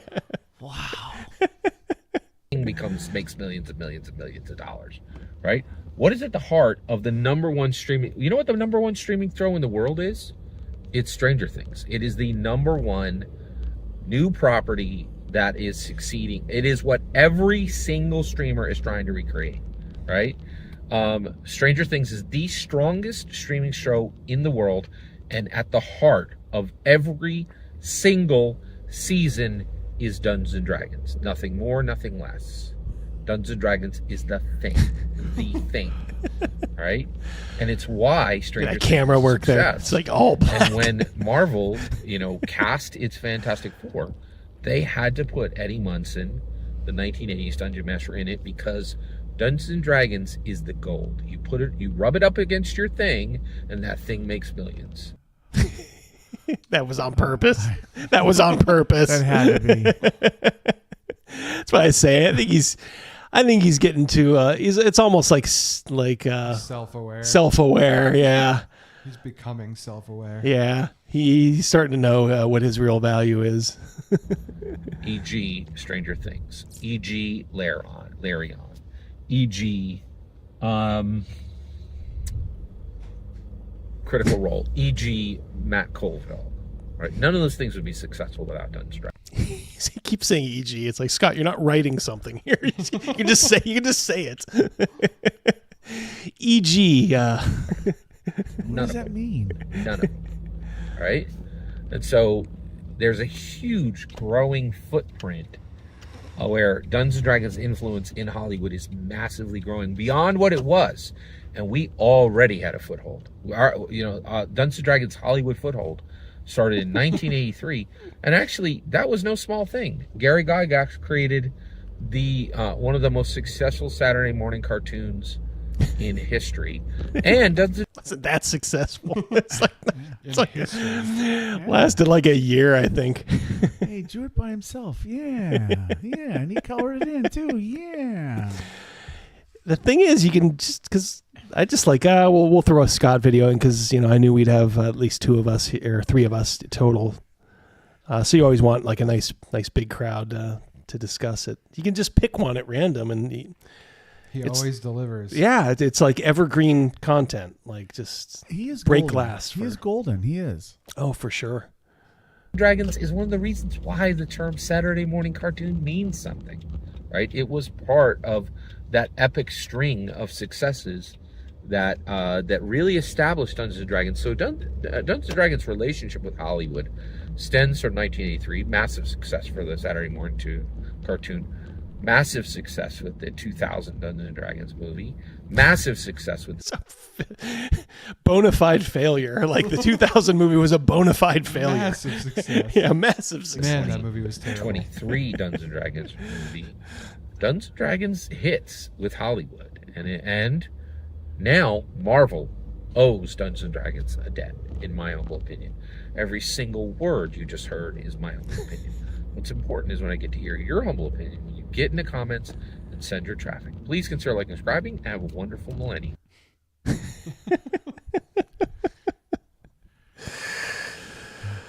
Oh dear. Yeah, it's hard. How do you like? Rub D&D against something and it makes $1 million bucks. It makes it golden. Against your thing. Damn. All right, I got to get that off there. Yikes. Contaminate. So I told you guys I was looking at like the Q&A that Gary did, you know, all those years ago. And God, I can't believe more people don't talk about it. The only thing I'm scared of is that Russ Morrissey is like the caretaker, and Russ is just a moron. So he'll probably find some way to fuck it up. Although he hasn't yet. He's kept it up there since it's been, you know, live. But I'm just worried someday it'll be like, oh, Gary Gygax is officially canceled. No more access to it. So I hope somebody has archived that thread. Okay. I took about maybe like 5 or 6 just random things. This is all Gary's words. This is he typed this out. Like I said, sometime between I think 2003, 2007 maybe. No, he was always like a little touchy when it came to Dave Arneson. They did not see eye to eye towards the end, obviously. You know, and I don't think Gary, in fact, somebody said, I bet you wish, you know, Dave Arneson, you know, was dead or something like that in some post. I didn't clip that one, but Gary's answer was like, what are you talking about? He's like, he called him a rude little man. He's like, I wish nothing but the best, you know. But yeah, he's talking about how he wrote every word of the original D&D game. Dave said so himself in an interview in the now defunct magazine Different Worlds. I sent the original 50-page manuscript to a bunch of war gamers. Most of them were college students. Indeed, these individuals gave a lot of feedback. So in about 2 months after sending out the initial draft, he rewrote the game. So this is the beginning. This is the actual beginning of D&D. Talking about just kind of passing out the manuscript and getting feedback and, you know, redoing it. Talking about false stories chalked up to envy and jealousy. Yeah, he's just saying basically it's the God's honest truth. Saying the people who do like deny it are the ones who post something to the effect that he had bashed female gamers. And Gary challenged him to find out where he ever bashed a female gamer. And of course nobody ever did because, you know, look, Gary was facing some of this stuff already back then. Yeah. A lot of it was, you know, oh, you screwed over Dave Arneson. Now, Dave Arneson played a very important part. In fact, I think I said in my latest video, I think in the beginning I even showed a clip, the one about the 4 transcendent RPGs. Secrets of Blackmoor is a very good movie. If you consider yourself a gamer, you really owe it to yourself to find out how these things that we play all the time were made. You really need to watch it. Now, it does sort of give you, in my opinion, a slightly skewed perspective because it's mostly from like Dave Arneson and his group's point of view. Gary is, of course, you know, mentioned and, you know, they talk about what happened, but they kind of leave off when D&D starts to get going. And that's because I think Dave Arneson was kind of an idea guy. And Gary might even say at some point here that Dave just didn't produce a lot of printable stuff. You know, he had a lot of like good ideas, you know, but as far as like selling it to the public, you know, Gary tried to like get him to submit stuff. And I think Gary said, look, I couldn't use a lot of what he said or what he sent me. So the two of them together, they needed each other. You needed Gary to put it in a format that would sell. But the spark came from, well, Dave Wesley first and then Dave Arneson. D&D story is pretty well told. Dave Arneson's focus on underground play using maps and his suggestion of having a hero be able to work up to superhero status were most helpful. See, he does give Dave credit where credit is due. But he also throws in here Dave McGarry, generally not sufficiently credited for inspiring things, for his Dungeon game, which is a board game that was based on Chainmail, the war game. So that's another one you don't hear a lot of. But if you look back in this thread, Gary gives credit to Dave McGarry quite a bit. Again, credit Dave Arneson and Dave McGarry, with my concentrating on subterranean settings for the D&D game. The contained adventuring environment was perfect for establishing fixed encounters before a game session and for developing progressively more hazardous ones as the PCs grew in their capacity to manage them. This is the one we saw earlier where he's saying the first order was shipped off at the end of January in 1974. I thought this was interesting. They were talking about Bob Bledsaw's old Judges Guild stuff. We have this map on my very table here, is a Judges Guild City State of the Invincible Overlord map. But I think Judges Guild printed Dave Arneson's Blackmore setting, and I think that probably rankled Gary. So he says, I have nothing very positive to say about Judges Guild, so I shall say very little. Although he does say some of the Judges Guild stuff was useful. Arduino Grimoire had no redeeming features that I could discover. I'm not sure what Arduino Grimoire, I'm sure folks in the chat might know. Gotta catch that. Greg says he's played with Dave McGarry. Wow. That was going to be great to pick his brain. I'm sure. Very cool, Greg.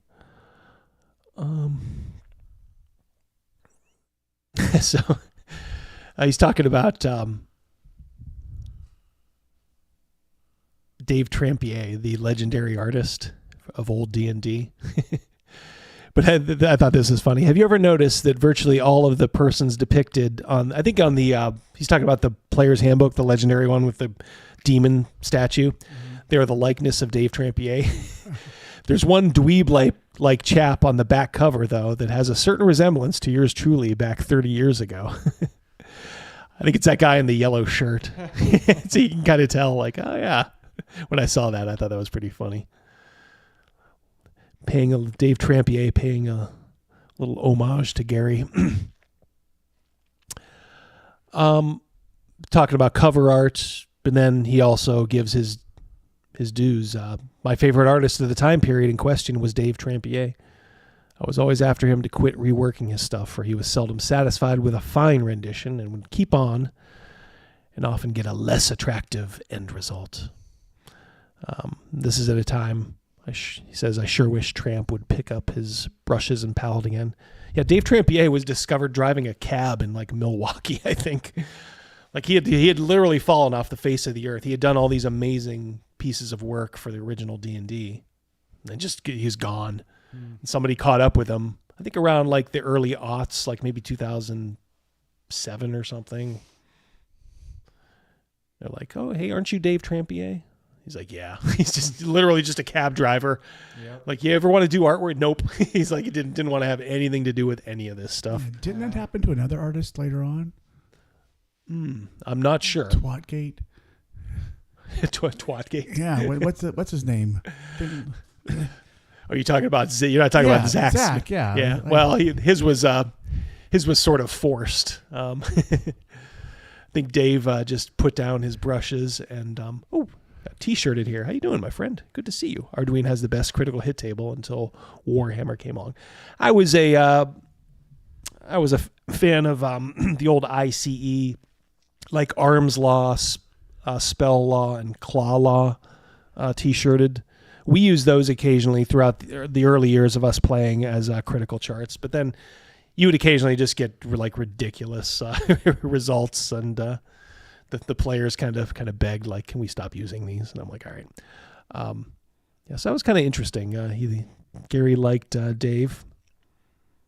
So I did that video of the 4 transformational RPGs. I don't know if you guys had a chance to see it. I know a lot of the chat did. It was good, really good. Thank you. It, of course, in it I state that early D&D, which includes basic, expert, up to 1st edition, obviously it's the Big Bang, can't be any more transformative than that. Call of Cthulhu, taking something out of the realms of fantasy for a mass audience, because Call of Cthulhu was very successful, still is to this day. Vampire the Masquerade, a game I never really played. We played World of Darkness. I never played Vampire, but you couldn't deny its importance in the history and how it did change things radically. And then, of course, 3rd edition D&D, not 4th or 5th or 2nd, 3rd edition. Now, I'm not saying it changed it for the better, but when you completely rewrite what D&D is, I mean, that's transformational. And you still get, the DNA of it in, even up to 5th edition. And I'm sure the next one, too. But a lot of people were saying in the chat, like, oh, man, I wish you would have included Traveler. And I do mention Traveler in the video. Traveler is a fine game, came out in, I think, 1977. But I thought I saw this quote from Gary, that I made sure to clip. As for Traveler, its chief creator told me he sat down with the 3 D&D D&D rules booklets to design his game. So, as much as I like Traveler, it kind of bears out my exclusion of Traveler, if that's kind of if that is true. Now that's Gary's word for it, but I don't think he would have any reason to lie for it back then. Oops, pick this up. Chris, our old friend, $5. Tramp was an artist back when it did not often pay well. Yep, and D&D wasn't exactly cool. A lot of guys gave up D&D for real jobs. Yeah, I think like another one I'm thinking of, Chris, is like I think like Roger Moore, not James Bond, Roger Moore, the guy who used to edit Dungeon Magazine or Dragon Magazine. I think he might have been one who just kind of went into private sector and like doesn't do anything game related, or never did after that. Yeah, good points. See if we have anything more here. Oh yeah, there's a couple things here. This will hit some people the right or wrong way. Who says that some amount of power gaming is wrong? Personally, I believe it is a lot more exciting in the campaign than is endless amateur theater. He's calling out the theater players, God, way back when it wasn't even a thing. I think the Black Lodge guys just did a video on, being too much of a theater player at the table. So I thought that was interesting. And, yep, this one goes out to you, bro SR dudes. Of course, I tend to generally ignore rules these days. Once I know the general mechanics and spirit of a system, who needs the rules?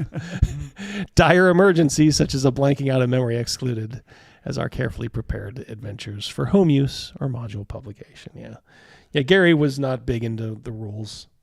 It drives like all those bro SR guys nuts, because they worship him. But then you look at what he said, and it's like, oh yeah, rules ain't all that.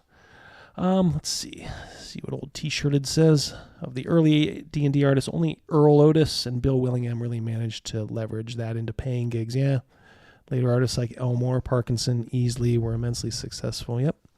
Keep in mind too, guys.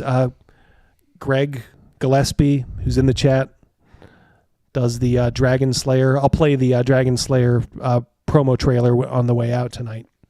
But he uses as many of these artists as he can. He uses Darlene He uses Earl Otis. I know Jeff Easley. He's where he's worked with him too. So they are still. Greg is still trying to collect them into his masterpiece book. All right. Let's see. Could do one little thing here.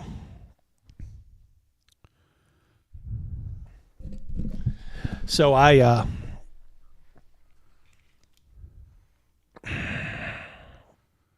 been seeing this a lot lately, and I've always wanted to get this, and I finally pulled the trigger on it.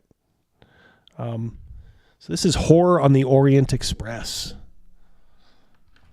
This is, nope. There you go. Never do it for free. That was a mistake. Yeah, this is routinely voted amongst the best quote-unquote adventures or campaigns ever. So I at least wanted it on my shelf. Who knows, maybe someday I'll do an alternate day adventure, because this I think takes a lot of time to do. So probably too long for our normal group, but who knows, maybe I'll do someday. But I just wanted to go through. This is what you got in the old Orient Express Call of Cthulhu adventure. Look at that. Pretty sweet. Simple. Yeah. And this is not a reprint, right? This is the original. Yeah, I sprung for the original on Noble Knight. Love those guys. Yeah, I didn't. These handouts, man. Like a poster. That's classy. Is this your passport? Yeah. Get passports. Good Lord. Cars. Oops. Some of this stuff, I don't know if maybe it's spoilers or something. Look at that nice little map there.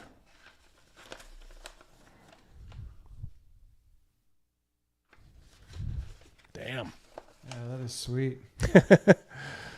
Boy, they knew how to make. God, they weren't concerned about, I don't know, probably profit or anything like that. This had to cost a ton. A lot of trees died for that. Yeah. Look at that. That's cool. Yeah, I love this. That's when I see Call of Cthulhu, I think this style, because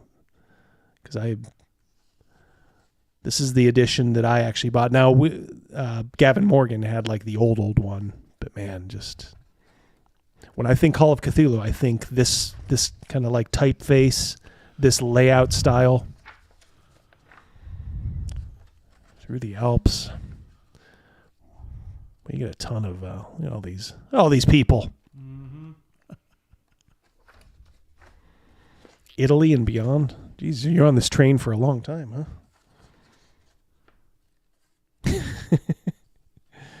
City of Bells.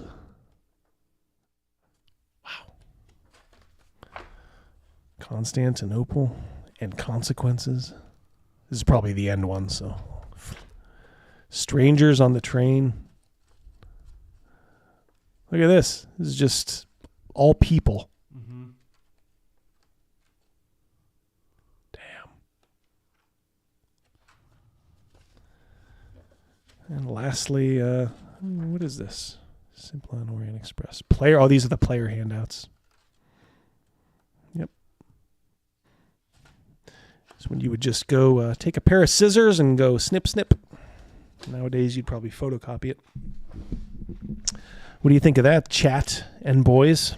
That is very, very cool. It is. Definitely liking the aesthetic. Yeah, it's that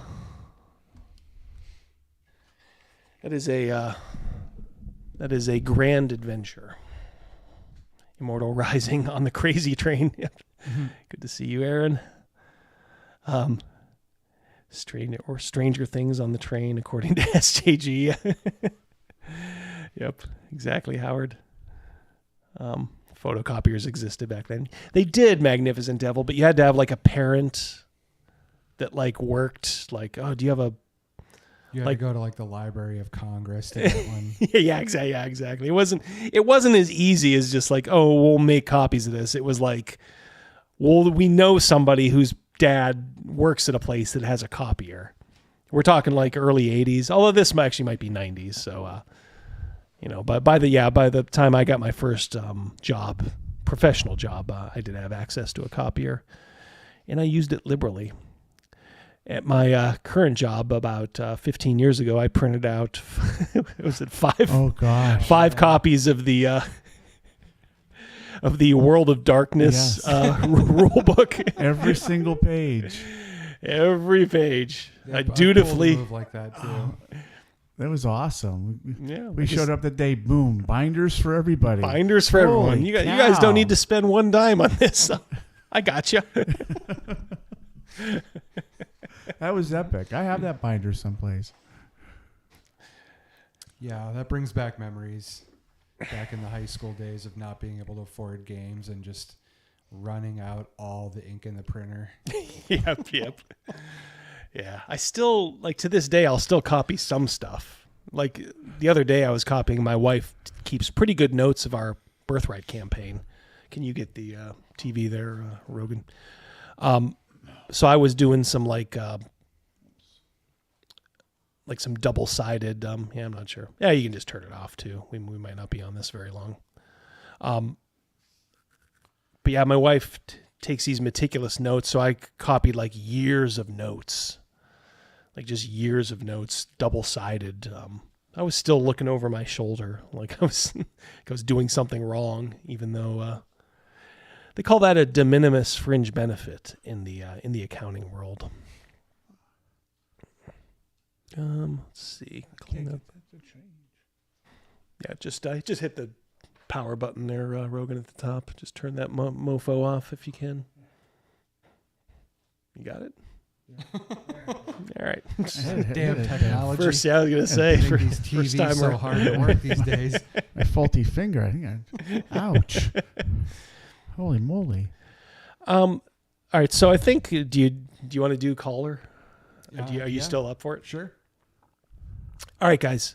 This is what we're going to try to do. I realize fully that it could be another Conan the Destroyer situation when we try to do that live. So Zsolt and I and Rogan, we're just going to look at this movie called The Caller. I have a bunch of clips lined up. We'll do it. And look, if YouTube, the worst they can do is just shut the stream down. If that happens, then I'll just say, good night.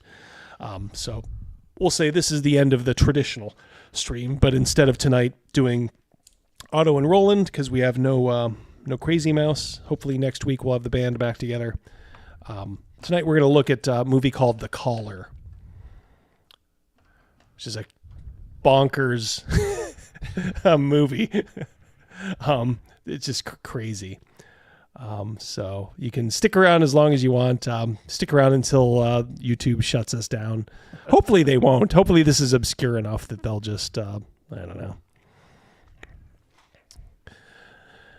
They will just give up. All right. All right. So do you want to do a little little setup on this one, Zsolt?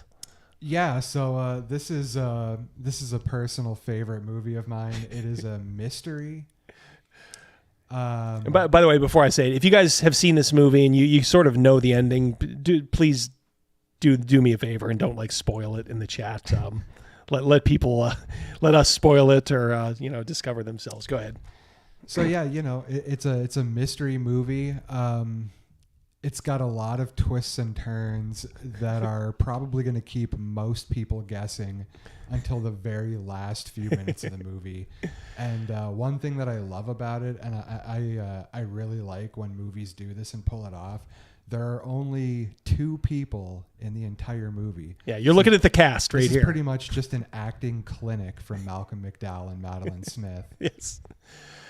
All right, so we'll start. We'll try to run it as long as we can. If they shut us down, just try to track this movie down because it's pretty good. But I have a bunch of clips set up here, so this is your intro to the movie.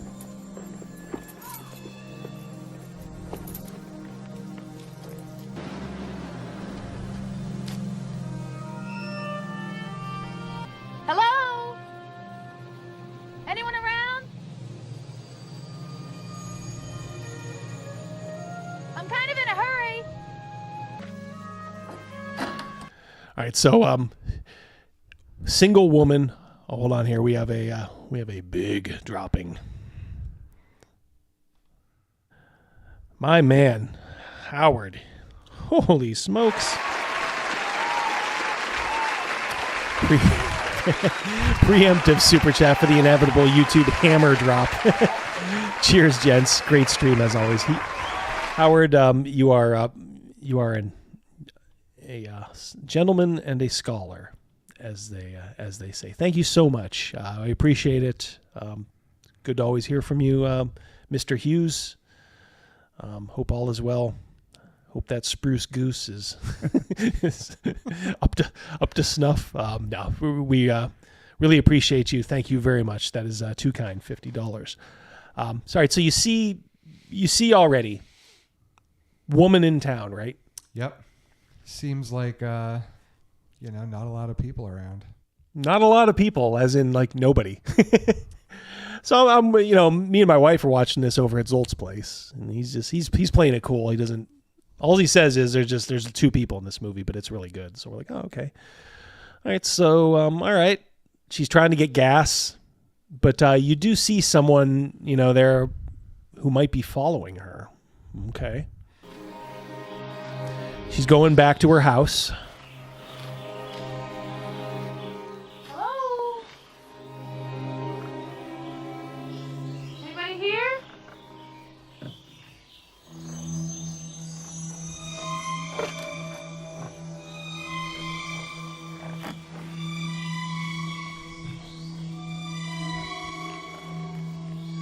Strange car. There's your there's your jump scare there. You don't want to leave home without that. No.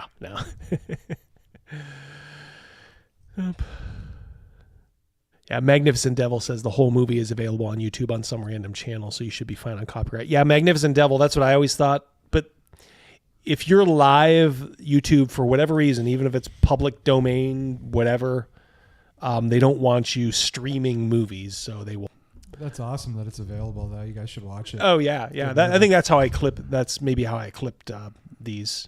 I think maybe I just grabbed that and just kind of clipped it. All right. So she's heading home again. I haven't seen.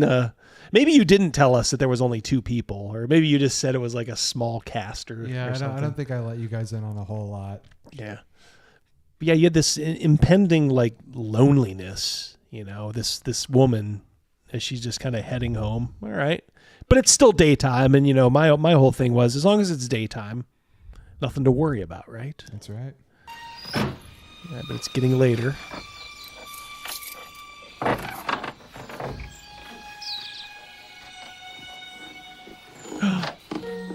What's in the box? What's in the box? Strange.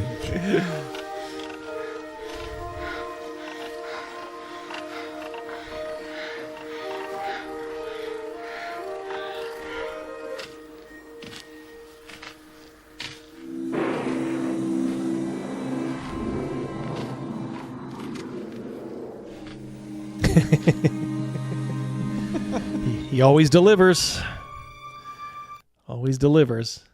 All right, so now she's going around her house. Like, she's obviously alone in the middle of the woods. Yep. So I'm like, all right, this is... I'm starting to think in my mind, like, all right...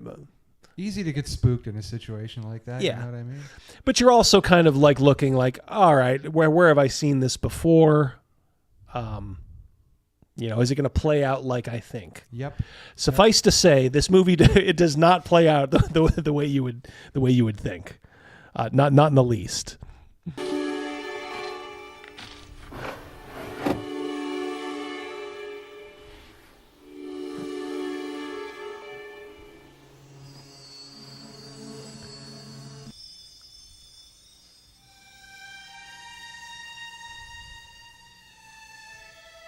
Who's there?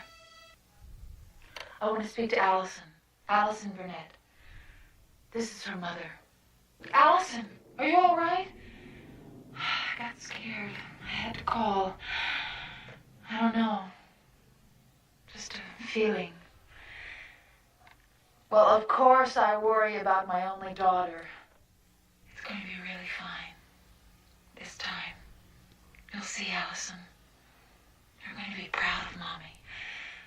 Mommy's going to do. Okay, so now I'm like, what? Yeah, high creep factor there. Yeah, so it's you have to see this movie. Your gears are turning already at Yeah. this point. Yeah, because you're like, all right, she says that with like so deviously.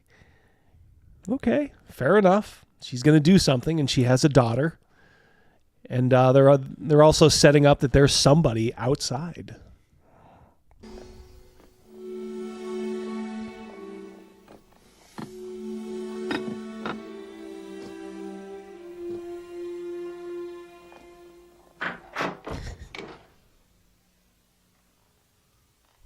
Flat tire.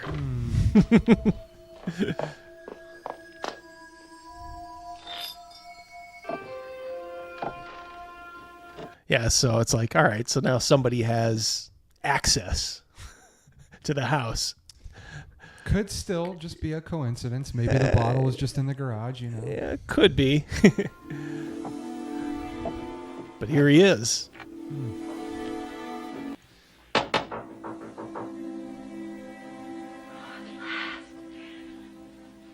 Coming!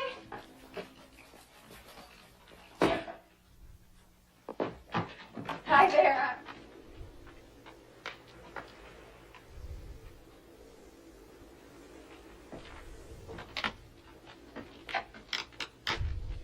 Hi there. Malcolm McDowell in his prime. Hi there. Just taking in the scenery. Yeah, just in an Malcolm McDowell in an overcoat on your porch. Nothing too crazy. All right, so you're obviously being set up like he's the bad guy, right? I mean, he's creeping around a cabin. Oof. I wonder if I might use your telephone. Mm-hmm. My car's broken down 6 or 7 miles down the road on the edge of the forest. I'd like to call a tow truck. Well, This is the only house around here for miles. Believe me, I know. It's that acting. Believe me, I know. Here's the thing. Like, it's typical Malcolm McDowell, but it's for a purpose in this movie. The sort of affectation Everything is intentional. Very intentional. Yeah. Every little bit of this movie is intentional. no, you're wrong. There are others. Not near. I've walked around and around in circles. Of course. You can use the phone. Thank you. Running off the road into the ditch the way I did. Well, anyone can blow a tire. I've done it myself. Glass. What? Glass on the road. Ran over it, then backed up. It would have been a back tire if you'd done that. What? Your back tire would have blown first, not your front tire. I guess I'm lucky they both didn't blow. It's funny you knew it was a front tire. Good guess. Yeah. Good guess. So they have like this little repartee already starting. It's like a little too familiar with each other, maybe. Yeah, a little too familiar already. It's like, okay, at this point, like I'm not looking at anybody yet, but I'm just kind of internalizing everything, and I'm like, Something seems off. something's amiss. Busy. That was really remarkable. What? You knew the number without having to look it up. You keep a list of tow truck numbers for all areas in your head? That's good. What's good? Your observation. You can't be too careful, can you?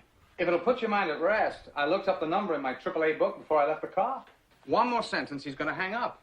I mean, he'll have to come here. There's nowhere else for him to go to. Unless you drive me to the car. I can't do that. All right. Expecting company. I've got a flat tire, too. Really? Coke bottle? How did you know that? Just a lucky guess.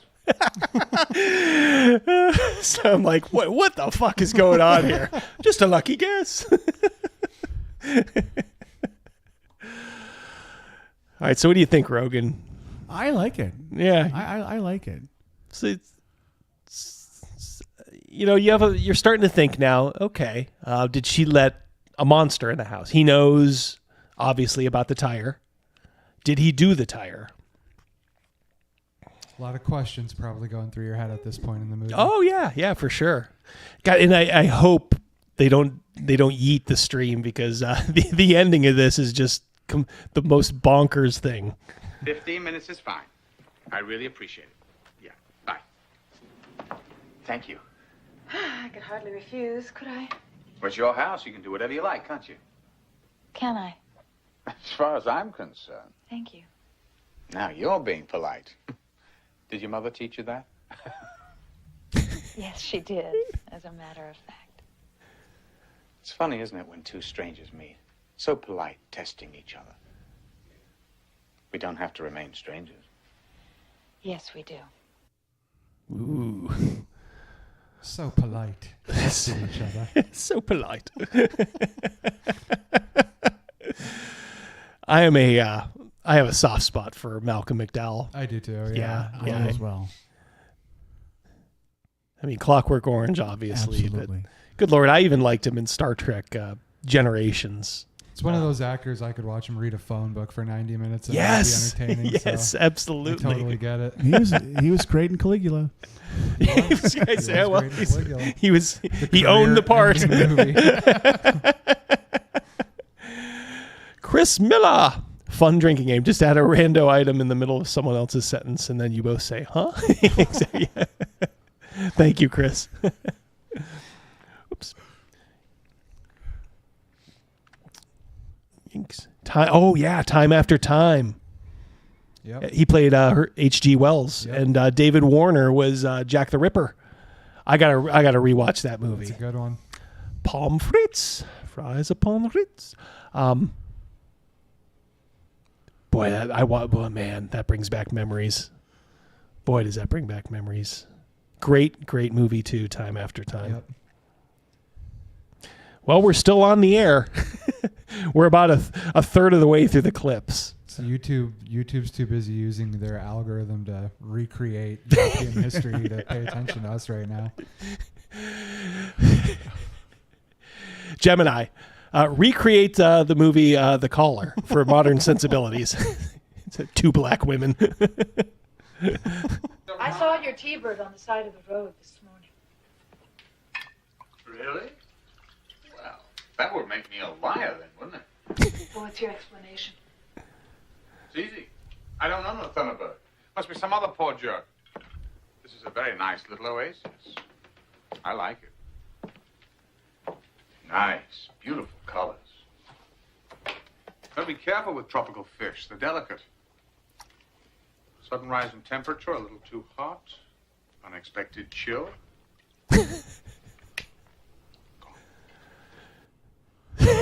So I'm like, what the fuck? Now this guy's killing her fish. What would you do if somebody came in to use your phone and started sticking his hand in your fish tank? In your saltwater tank?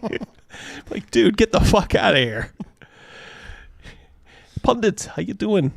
Yeah, you're gonna want to watch the beginning of the stream, Pundit. That's where we were D&D heavy. We were looking at our old friend Jason Tondro. But yeah, good job. He's been right on top of these videos about Wizards of the Coast completely shafting Gary and Dave. All right, so he sticks his hand in her tropical fish tank. I think this is probably when me and Mrs. D looked at each other like, wait, what the fuck? Is that a metaphor for something? Yes, yeah, the Naked Gun when he had the pen. When he doesn't he like stab the rare fish with the pen and the Naked Gun?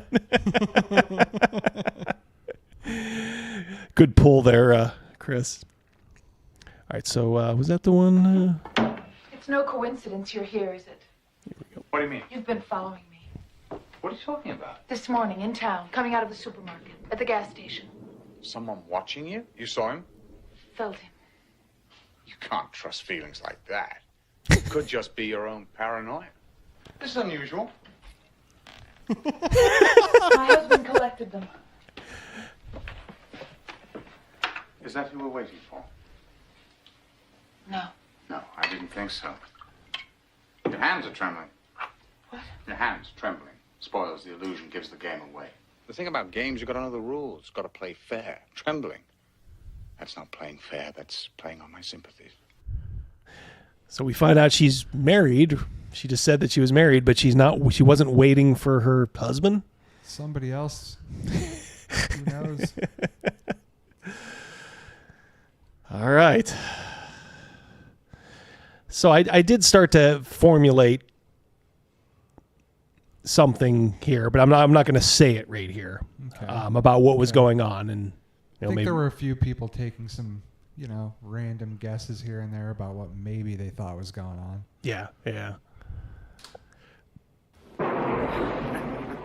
You are frightened. It's all right. Thunder can't hurt you. But lightning can. I wonder if that tow truck's arrived. Thing about murder. Circumstances of murder is that they don't have to be complicated. The way mystery writers work them out, the best murders are always the simple ones. I wouldn't know. If you were going to murder someone, what's the first thing you'd do? I guess I'd establish the identity of the victim. No, you already know her. Or his identity. Ooh. So just when you think like he's the bad guy, she starts talking about murder, and now I'm like, what the fuck? Your mind wanders back to what's in that box. Yeah. You're like, what is Yep. going on What is in here? the box? Like what's going on with the tire? And man, I'm like, okay. So we're about halfway through as far as like my clips go. I think I'm on clip 12, and there's like 23 clips. So, a lot of people would say like, oh, this is boring. Nothing happens. These two are fascinating, as you could tell. Like they play off each other really well. And when you're watching, the movie playing out, the mystery really like kind of has you on the edge of your seat because there's not a whole lot going on besides dialogue, but there's clearly a lot going on Behind, you're trying to figure out what. It is. What don't we know about these people? All right. The motive. You don't even know me. I could be someone out of your past. A name you've forgotten. I fixed your car to break down. That's how I know it was a Thunderbird. There's only one path through the forest. All my lights were on, beckoning you through the trees. You arrive and check me out through the windows. I'm taking a shower. I'm naked. Vulnerable. I don't see you at my window or I'd cover myself up, wouldn't I? Natural modesty. You feel confident. You knock on the door. I open it. I'm Sorry, so I'm right now. I'm like, what? There's so many what the f moments in this. Like, is she really gonna do what we think she's gonna do at this point? surprised to see you. You ask if you can use the telephone. You come into the wall, away from the night, away from the storm, feeling safe, feeling good, perhaps even a little attracted to me. And then I kill you.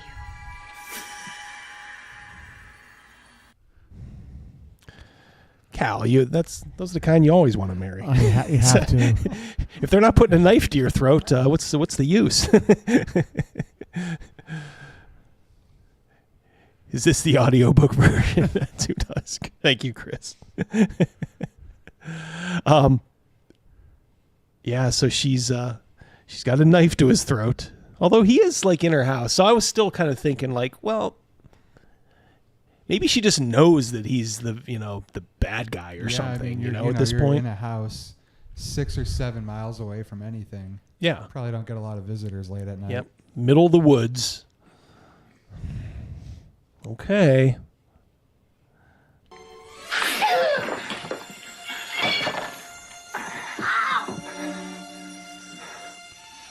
She took a calculated risk, and it failed.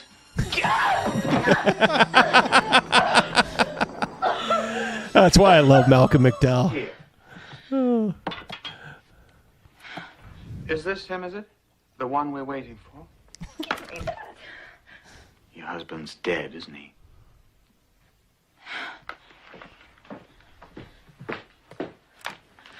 How could you possibly know that? Faithful, that's the way I read you. You wouldn't be waiting for a lover with your husband still in the picture. I could be divorced. Most divorcees I know don't still wear their wedding rings.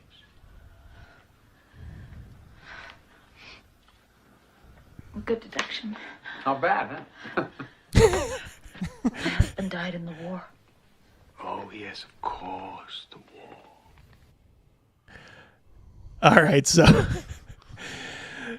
the first thing I was trying to unpack, like when I saw this scene, I'm like, she just kind of goes, "Oh, good deduction," and it, almost like dispassionately.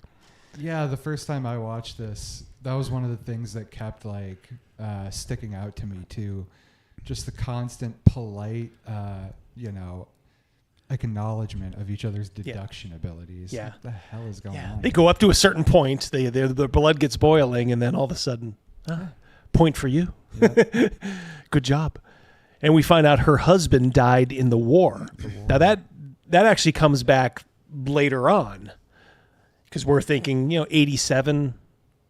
She might be a little too young to be a Vietnam vet widow, but all right. So maybe in the history of whatever this is, maybe there's just a smaller war or something. Yeah, conflict. Yeah. Yeah, exactly. So I'm like, all right, well, it's fine. I had to look after my daughter. She's away from home. Staying with friends? With people her own age. Rugrats. I've always loved that expression. Conjures up just the right picture, doesn't it? Little rats crawling around the floor. Does she really exist? I've looked in her bedroom. When? When I was trying to find a way in.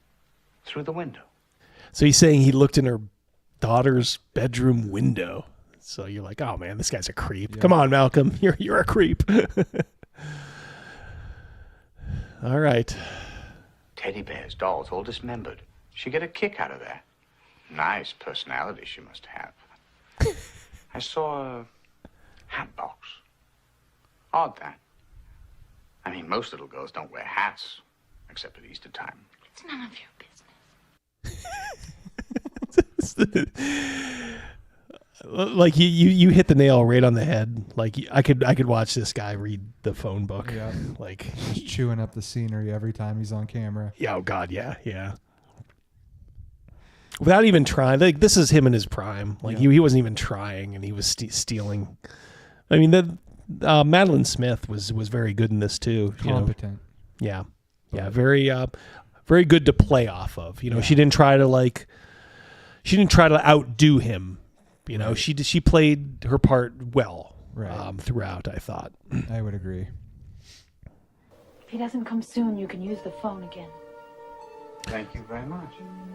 No more questions. No more questions for tonight. Anyway, you have all the answers, don't you? If I had all the answers, I wouldn't be here.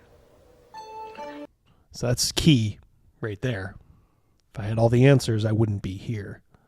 I remember that one struck with me the first time I was watching it. I'm like, what the hell does she mean by that? You better lock up. You never know what might come out of the night. May not be someone as easygoing as me. You know what I mean? Good night.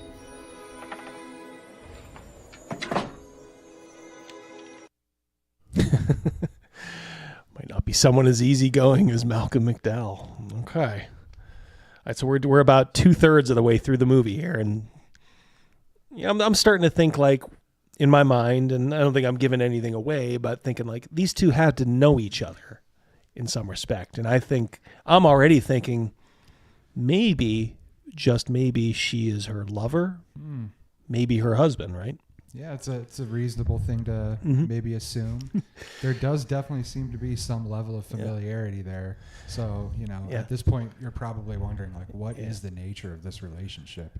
Now, when we were watching this, you did something. It wasn't like, it didn't like annoy me, but I was like, oh, I hope nobody says anything, because we were watching with, I think, a couple people, couple other people were there, And you were like, so what do you guys think is going on right now? Almost inviting speculation. And that is kind of one of my pet peeves. I don't like it when people speculate out loud like, I got it all figured out. It was the butler who did it, and it's like, oh, well, thanks, asshole. I wasn't there yet. I was thinking maybe, and, but people were like saying tentative stuff like I just said, and I'm like, well, I hope, none of that's true, but I'm like, I'll keep watching. If you already knew that there was no way any of us were going to guess what's going on here. I felt pretty confident none of you were going to put these pieces together. No, not in the least. So she's in town the next day. He runs her over. Find elsewhere. I must have been thinking of you. Here, I'll help you back to the car. I can manage. Funny thing, there are plenty of cars parked around here, but you knew mine. Saw it at the cabin. It was in the garage. Well, must have seen it through the door from the kitchen. The door was closed. Really? Point to you? Now, you must get tired driving this old bone. Point to you. Point to you. And that's why I'm like, well, it has to be some kind of a game, right? Yeah. Something is being tallied. Yeah. Now, Rogan, what is your, based on these limited clips, and granted, it's not the full movie, so you're missing a little bit of the context here, but not much. Right. It's just a tete-a-tete with these two. Well, putting away the other speculation I'm hearing about, to me, they are familiar with each other in some way. There's obviously a game they're playing amongst each other, so they have to be familiar. She pulls the knife, he disarms her, but nobody gets hurt. No one gets hurt. Then they can continue to play their game. So they're very familiar with each other. I'm thinking, brother-in-law. I don't know. All right, let's see. We'll keep going. Sure. Crusher. Fancy a ride?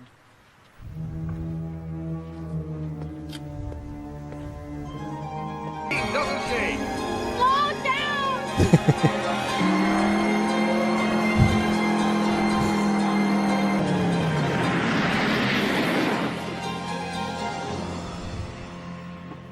Oh, you should see your face, girl. Quite a picture. Camera. Well, come on now, relax. Relax. Now look this way. I need you to face this way. That's it. What's the matter?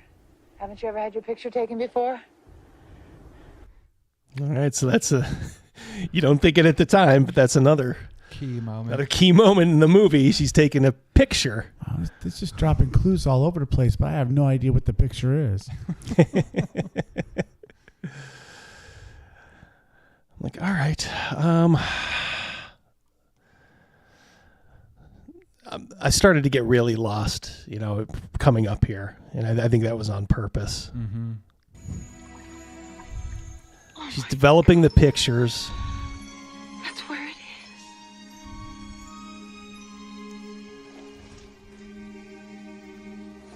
is. So you just let yourself in.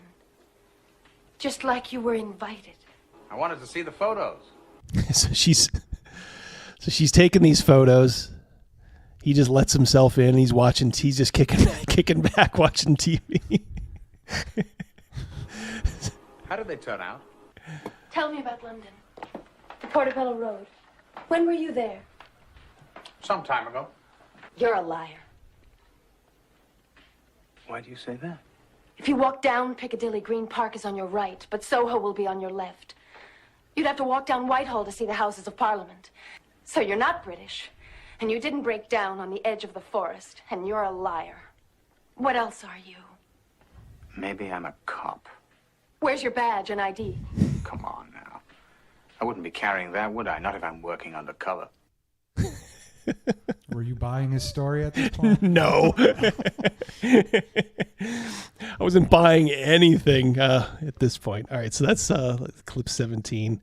We have 23 clips. All right, so we're getting towards the end here. At this point, I realized I'm not sure what is going on, so I'm just going to turn my brain off and just experience it, which I think is what you need to do. Yeah. Get away from there. Why? What's in here? Usual junk in a little girl's closet? Yeah, so they're in her daughter's room right now. Broken bits of this and that? Games, puzzles? You're never quite sure what you're going to find.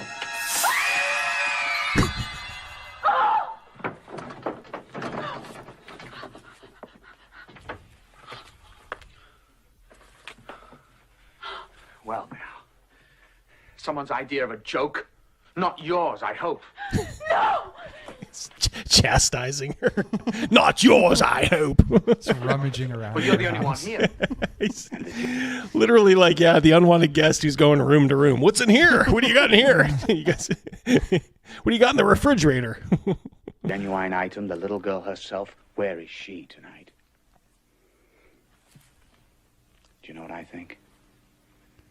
Your daughter's never coming back to this room. Get out!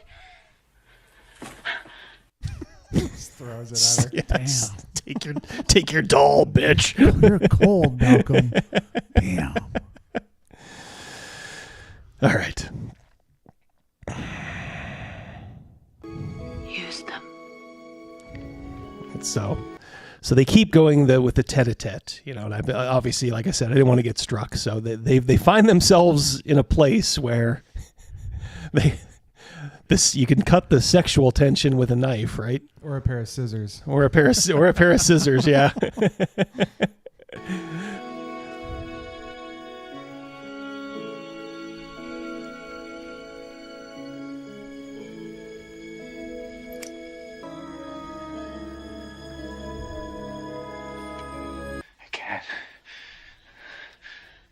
I can't do it.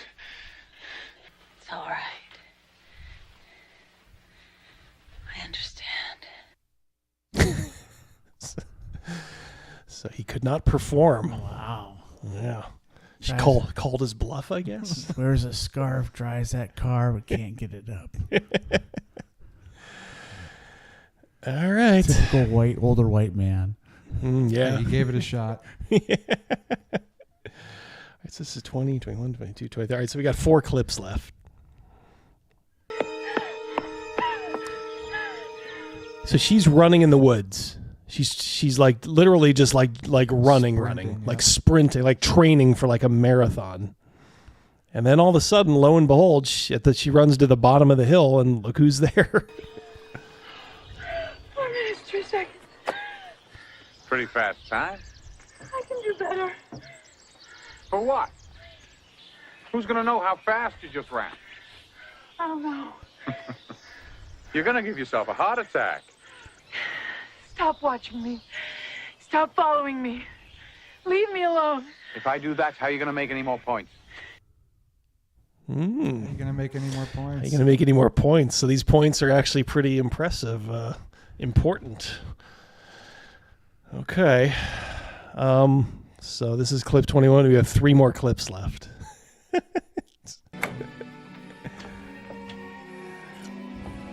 So they're having a celebration. Whoa. Celebration time.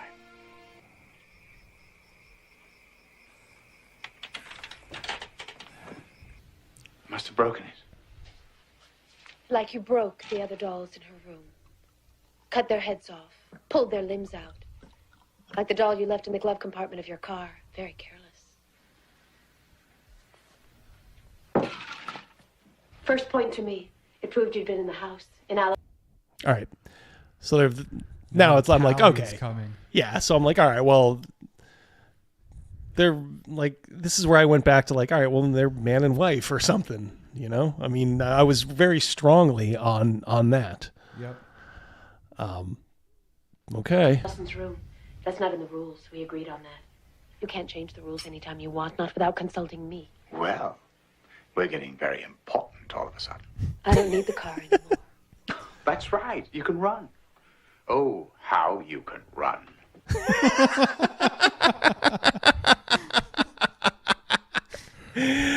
Oh, okay. God bless us. When he passes this earth, it is going to be a sad day. Yeah. Oh, how you can run. I'll make it. Well, you're not going to get the chance, are you? Are you sure of that? But you made mistakes.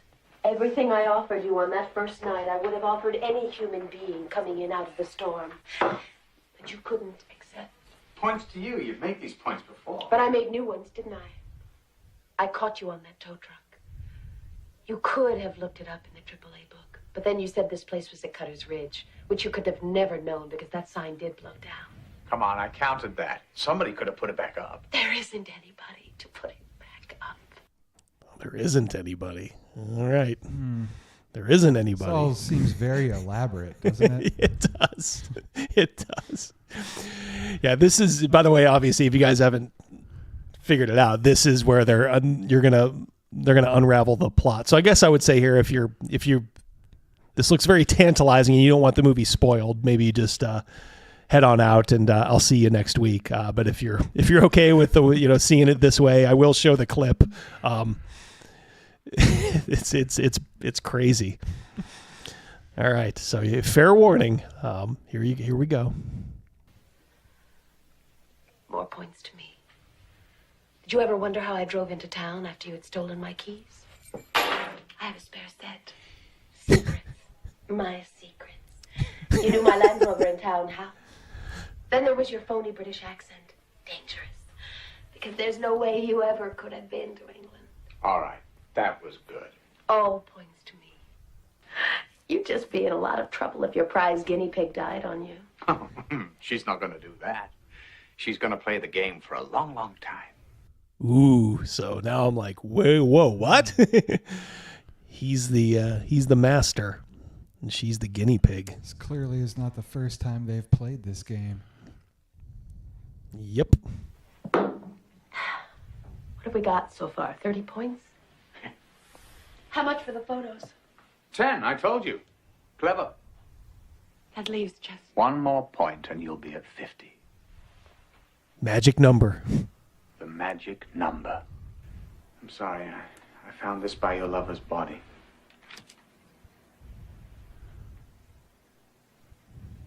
No. Now, perhaps it was a mistake to have him live here for 5 days a month. Okay. So now it's even more Is like this guy the landlord? Yeah, What's going on here? yeah. Okay. He tried to escape. You can't escape unless you're prepared. Now he's dead.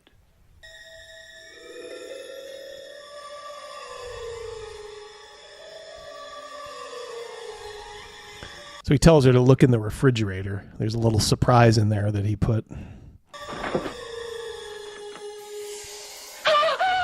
What? The last point! What's the last? You really don't know?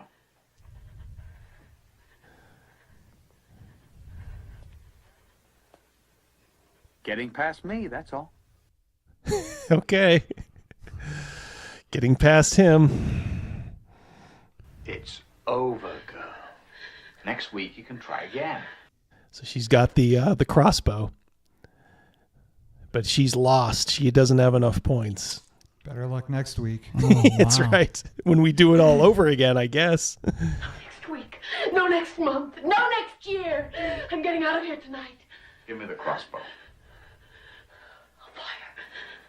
Well, it won't have any effect. You know that. Why wouldn't? She's going to fire a crossbow at him and it's not going to have any effect? Huh.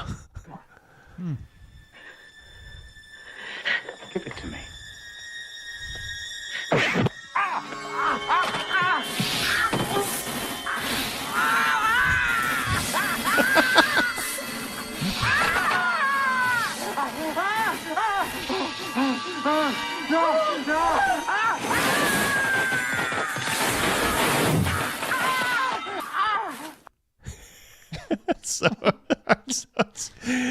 She invents this Rube Goldberg that she's actually been kind of setting up throughout the whole movie, right? Oh, yeah. She's been setting up this situation the whole movie. For who knows how long. Yeah.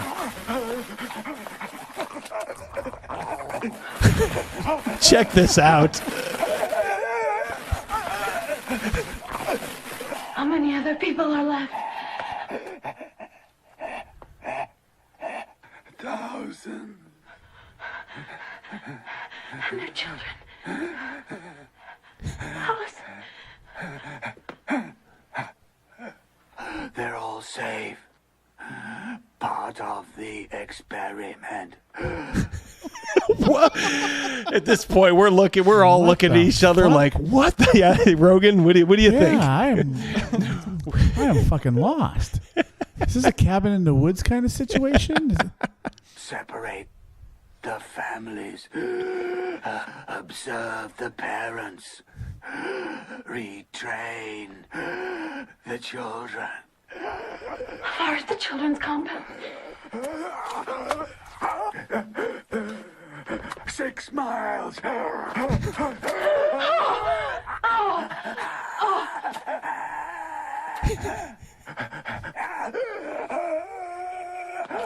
You'll never make it.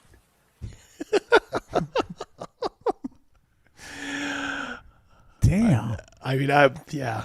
The force field.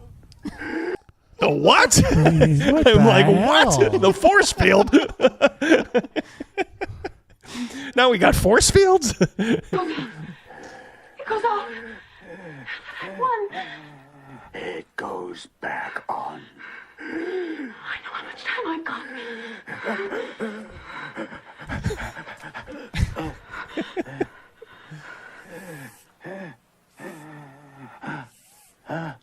You will never escape.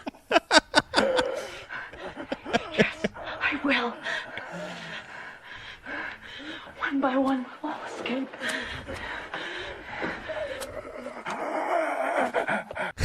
At this point, he's just twitching on the ground, like the flood of everything that hits you at once is like, wait a minute, it's like, what is he? Is he an alien? Is it? You're still wondering what the hell's going on. Yeah, it's like, is he a robot? Like, what the? They'll kill you. Oh. You think so?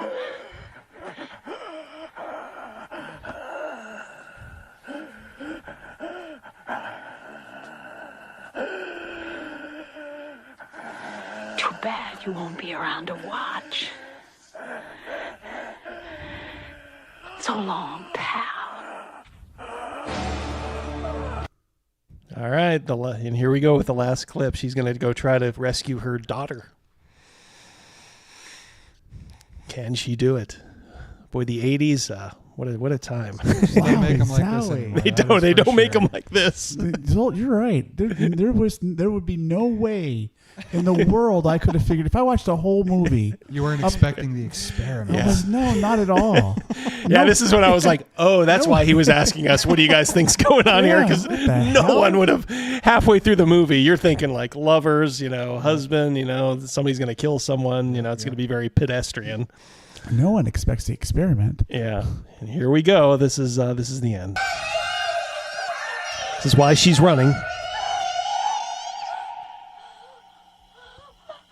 Hello, girl.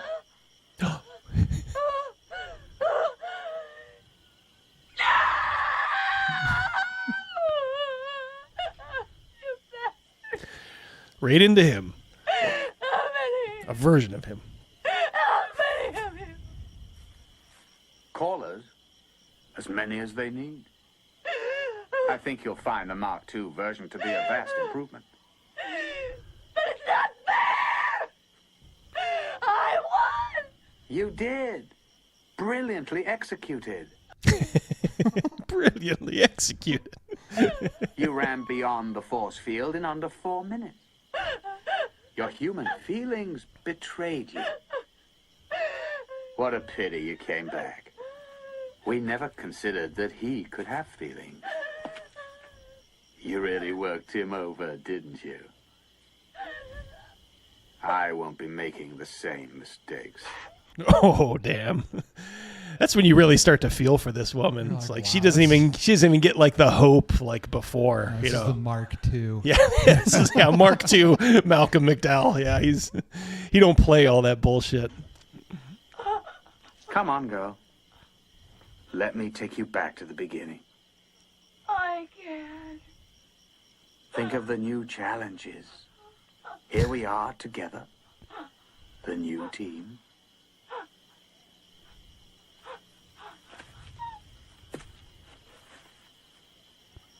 I think you can do it this time. I really do. I can't. I can't.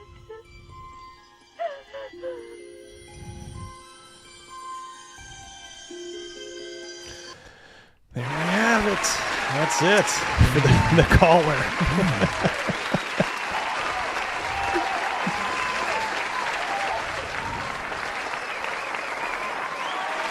So what is so cool about that movie, in my opinion, is even at the end of the movie here, you know, you kind of have an idea of what you think is going on, but it's never fully revealed to you. Yeah, they don't say, "Oh, this was an alien invasion, and we are doing this." But then the more you watch the movie, what's so brilliant about it is all that misdirection, where you're thinking, "Oh, you know, they're making me think maybe he's a cop. They're making me think, you know, maybe they've got this kind of relationship going on or that kind of relationship." When you watch it sort of a second and third time, you notice all the subtle nuances in the acting and the dialogue, and everything is a clue to give you a more complete picture of what is actually going on. Yeah, exactly. Yeah, this is one where you definitely do, like, if you are into it and it does trigger with you, you do want to go back and watch it and just pick up like that one line, you know, when she's like, "Well, you know, I can't leave," or something like that. You know, when she's it all makes sense. Yep. That's wild. That was good.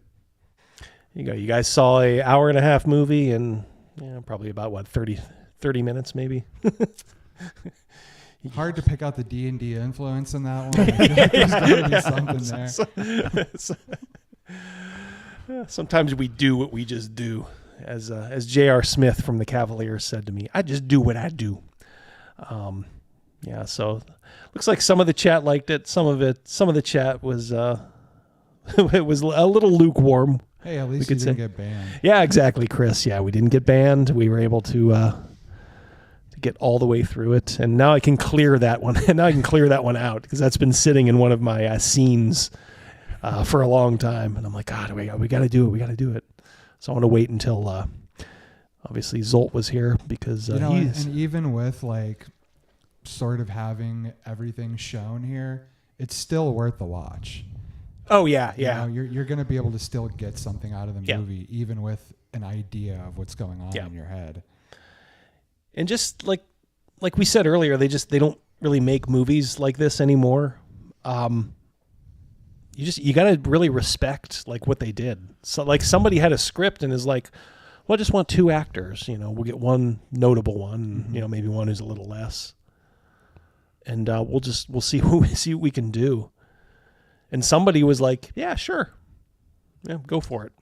I definitely, I will say, I think it is, it's definitely the type of movie that is going to land with some audiences and just completely fall flat with others, depending on what you like out of a movie. But I just thought it was genius. Yep. It's not an in-between movie. You either like it or you don't. Yeah. You'll either feel betrayed by what's going on, or I never have a problem with that because I'm not one of those people that goes around trying to figure out everything that's going on. When I go to a movie, I buy the ticket, I take the ride, and I'm along for the ride. I don't want to say I turn my brain off, but I'm there to be entertained. And I'm not there to outsmart the people who made it or the people around me. I'll tell you this, I'm certainly not watching a movie looking for reasons not to have fun. So, you know, if I'm not having fun, you fucked your movie up pretty bad. Yeah. You know, but again, with that movie, like you said earlier, just the love of Malcolm McDowell helps you too. You're getting a fucking whole movie of Malcolm McDowell. If you can't at least appreciate Malcolm McDowell in this movie, then I do have to say there's probably something a little bit wrong with you because basically he was at a point in this stretch of his career where he could do no wrong. Even if it was a bad movie, you'd always say like, well, it had at least Malcolm McDowell delivered because he always did. Yeah, that is true. He always delivers. Yeah, but those two, just the little tete-a-tete that they had. Now of course you realize like what they're doing. Oh, she's trying to outsmart him, and based on a rigid system of points, I guess. Really solid writing and really sort of an example of like how much you can do in a movie without dropping a $200 million budget. Yeah, you just put 2 people that can act in a room with a decent writer at the helm, and you can make a pretty damn good movie. Exactly. Now, I will say this, from beginning to end. Now, I was more entertained by that than, a lot of, modern movies, that I see that just have huge budgets and all that. It's like, you don't freaking need all that, man. Huge budget just to do something that's been done 100 times the year before. Yep. I like this more than Rebel Moon. Yeah, you said that. Yeah, you said Rebel Moon was a stinker. You weren't the only one. That's not one of Meat's many uses. How you doing, buddy? One of the OGs. Yeah, he's no Roddy McDowell. Especially Roddy McDowell in Laser Blast, if you ever saw that one. What a banger of a movie. Sort of different kind of alien invasion movie. Oh, yeah, yes. Only recommend seeing that one with the MST 3K version. That's actually one of their better episodes. I'll tell you what, I might bust out just the regular Blu-ray with no commentary one of these weekends. You'll be coming over for movies, and then that Laser Blast title will hit. Be on, yeah. Get to see Billy and his icky sore on the middle of his chest. Just never wears a shirt the whole movie. Yeah. He weighs like 130 pounds, like his girlfriend almost outweighs him. All right. Well, we're coming up on almost 10. Still got 82 here. You guys, a lot of you stuck around for our view. I saw RPG Pundit. He is so he is on such a different wavelength. He's like, why are we watching this? It's like, this has nothing to do with D&D. Well, occasionally, yes. Garibay would say otherwise. Yeah, oh yeah. Everything. He's got some sort of connection here. Yeah, sure. What is the connection here? Hey, the guy that wrote D&D drove a car. Yeah, exactly. I noticed the car in this movie. Yeah, there were cars in this movie. Yeah, Roddy. Exactly, Cal. Thanks again, Cal, for being the moderator. Best as Monkey Man. Yep. Cornelius is here. Chris Miller, you saw Laser Blast in the theater. Worth every penny. Yep. Pundit, he's still here. I refuse to accept your reality. Made you stick around, my friend. Now you have the caller in your brain. But yeah, you should. You definitely should go back and at least fast forward. If you didn't catch the beginning, we did look at Jason Tondro, and I did compare him to the one of the late stage Roman emperors, because I do believe he is. I think he is the top designer left there. And as I said, this guy has no credits that you would get up and go, oh, he's the guy that did this. It's just a bunch of pedestrian. His magnum opus is on the way. Still working on it. Yeah, I'm sure they'll figure out some way to take advantage of these poor saps who still think that they care about all the good stuff that happened earlier on. He's making his $38,000 a year, and that's what he's worth. Yes, yeah. Now hold on, he did go to Wizards of the Coast, so he's got to be making at least 50 now. He's a union betrayer. Imagine being he's got to be in his early to mid 50s now, and he's probably just made over $50,000. I mean, you're hoping the goal is to by that age that you're making a little bit more scratch, especially when you have a PhD. Yeah, Howard Hughes. This is what happens when you rub D&D on Malcolm Metallic. Good one. Yeah, if you can call Tondro a designer. Yeah, well, he did that deck of many things, and they kept, as I said earlier, they kept promoting that Mackenzie de Armas, but come to find out, he's the dude that even put together that, I can't say I haven't seen it, but let's be fair. It's probably not very good. But whatever of it there is, he did it. I was at Barnes & Noble the other day, and they had a Dungeons & Dragons display. And I just decided to look through some of the 5th edition shit. Particularly what interested me is how they redid Ravenloft for 5th edition. Oh, God, yeah. And all the changes were so fucking stupid. They changed a lot of the lords, a few of the lords, and they just made them so fucking stupid. Yeah, because you're a pretty big Ravenloft I wonk. love Ravenloft, and I looked through some of the other shit that they were putting out too, and just none of it was anything I would even consider putting in one of my games. I mean, these adventures it's basically just a bunch of the Radiant Citadel type of shit, Now, Curse of Strahd was actually pretty good. for The like, adventure? but that was early 5th edition. Yeah. That was You when played that. Have you played through? I it, or- ran it for Sam and his friends. Yeah.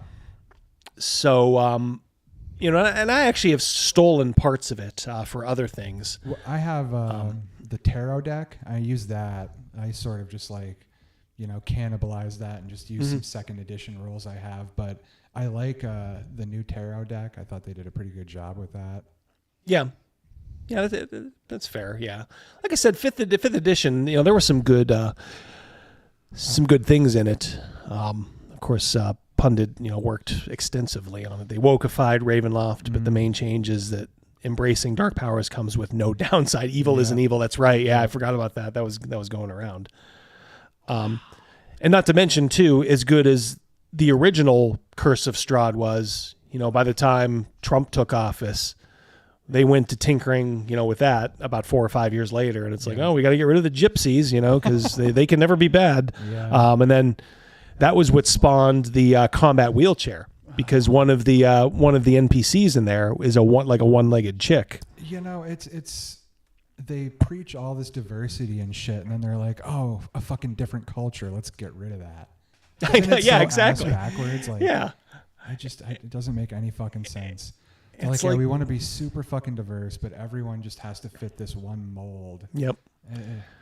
And it's like, obviously not every gypsy is a thief, but there is a reason, you know, they kind of get typecast that. Look, my son went to Europe for for a high school trip, and he came back and he said, Dad, he's like, I mean, they were just gypsies. I mean, they were there. Now they didn't try to pick your pocket or anything, but they were like running their thing, you know, and which is what they do over there. It's one of those sort of like Western compulsions to white knight for people that don't need that. Yes, they do. Because Yeah, I've got relatives that are Romanian. They live in Romania. Yeah, and they're that's like, right. we can't stand these fucking gypsies. They're everywhere. So it's like, you know, it's not offensive. To them. Yeah. I mean, look, there's got to be a little truth to it. The funniest thing was my son said they had gotten so tired of just being accosted by these folks, and you know, come on, you can just pay for the blah, blah, blah. Yeah. This little kid put a can of coins in the middle of the road, like for, you know, people, like you couldn't avoid it, like you had to like throw it in. And I guess one of Sam's classmates had enough, and he lined up like an NFL kicker, and he booted that can.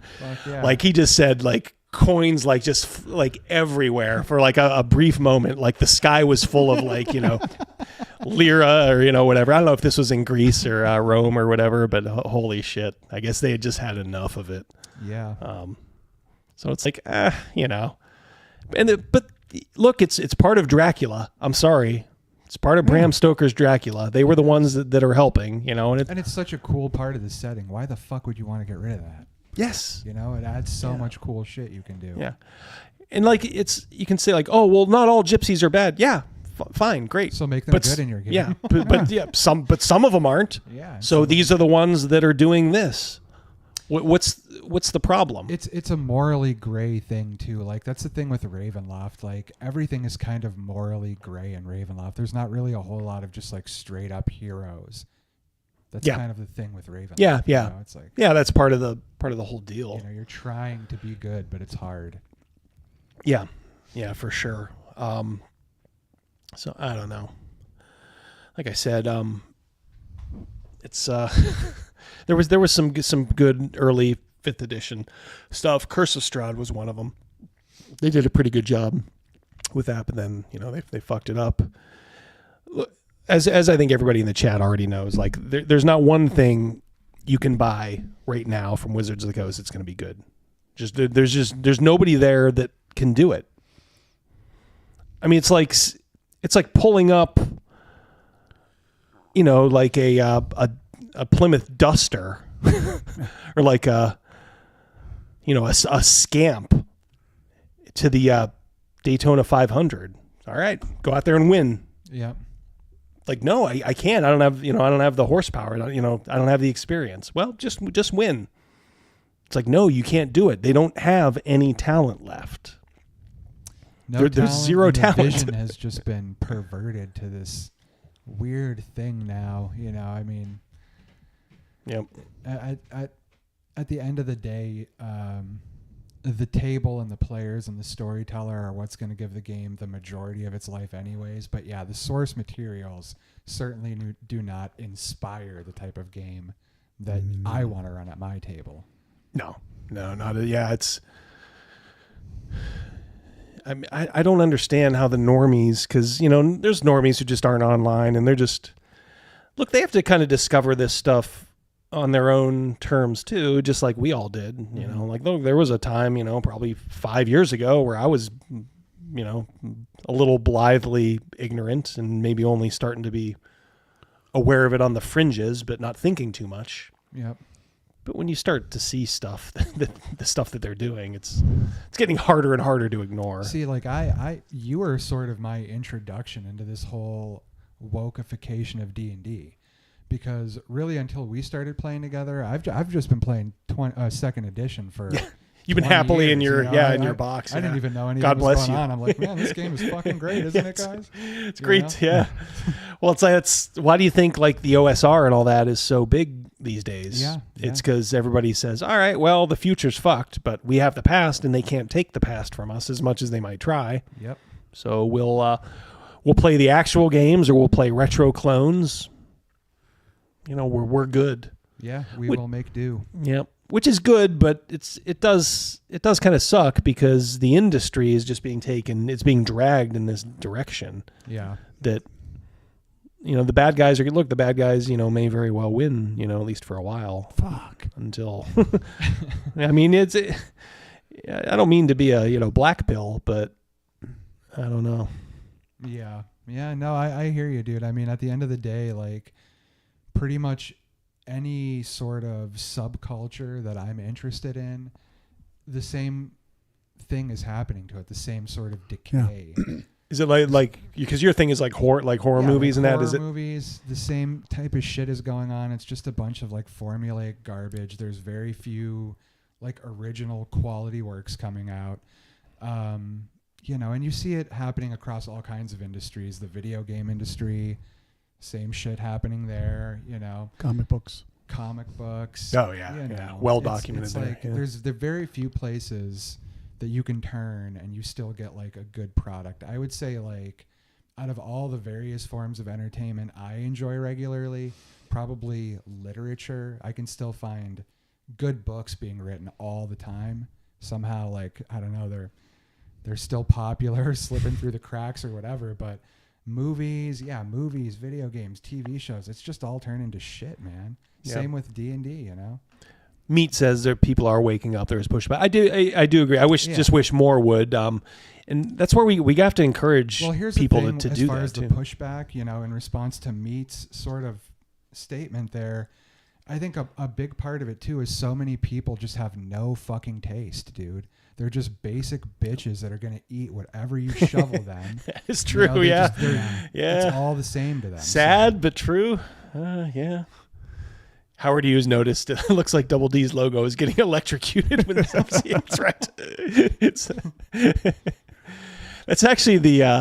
I thought I took care of it, but that's actually the cartoon balloon for when Crazy Mouse is here and his little mouse avatar.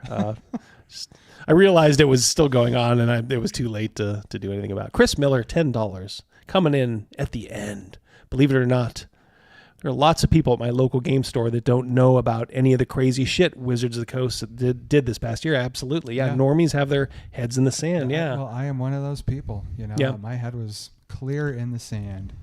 Yeah, and it's where you have to be careful being like an evangelist for this stuff, because you can come off as like kind of nutty. Yeah.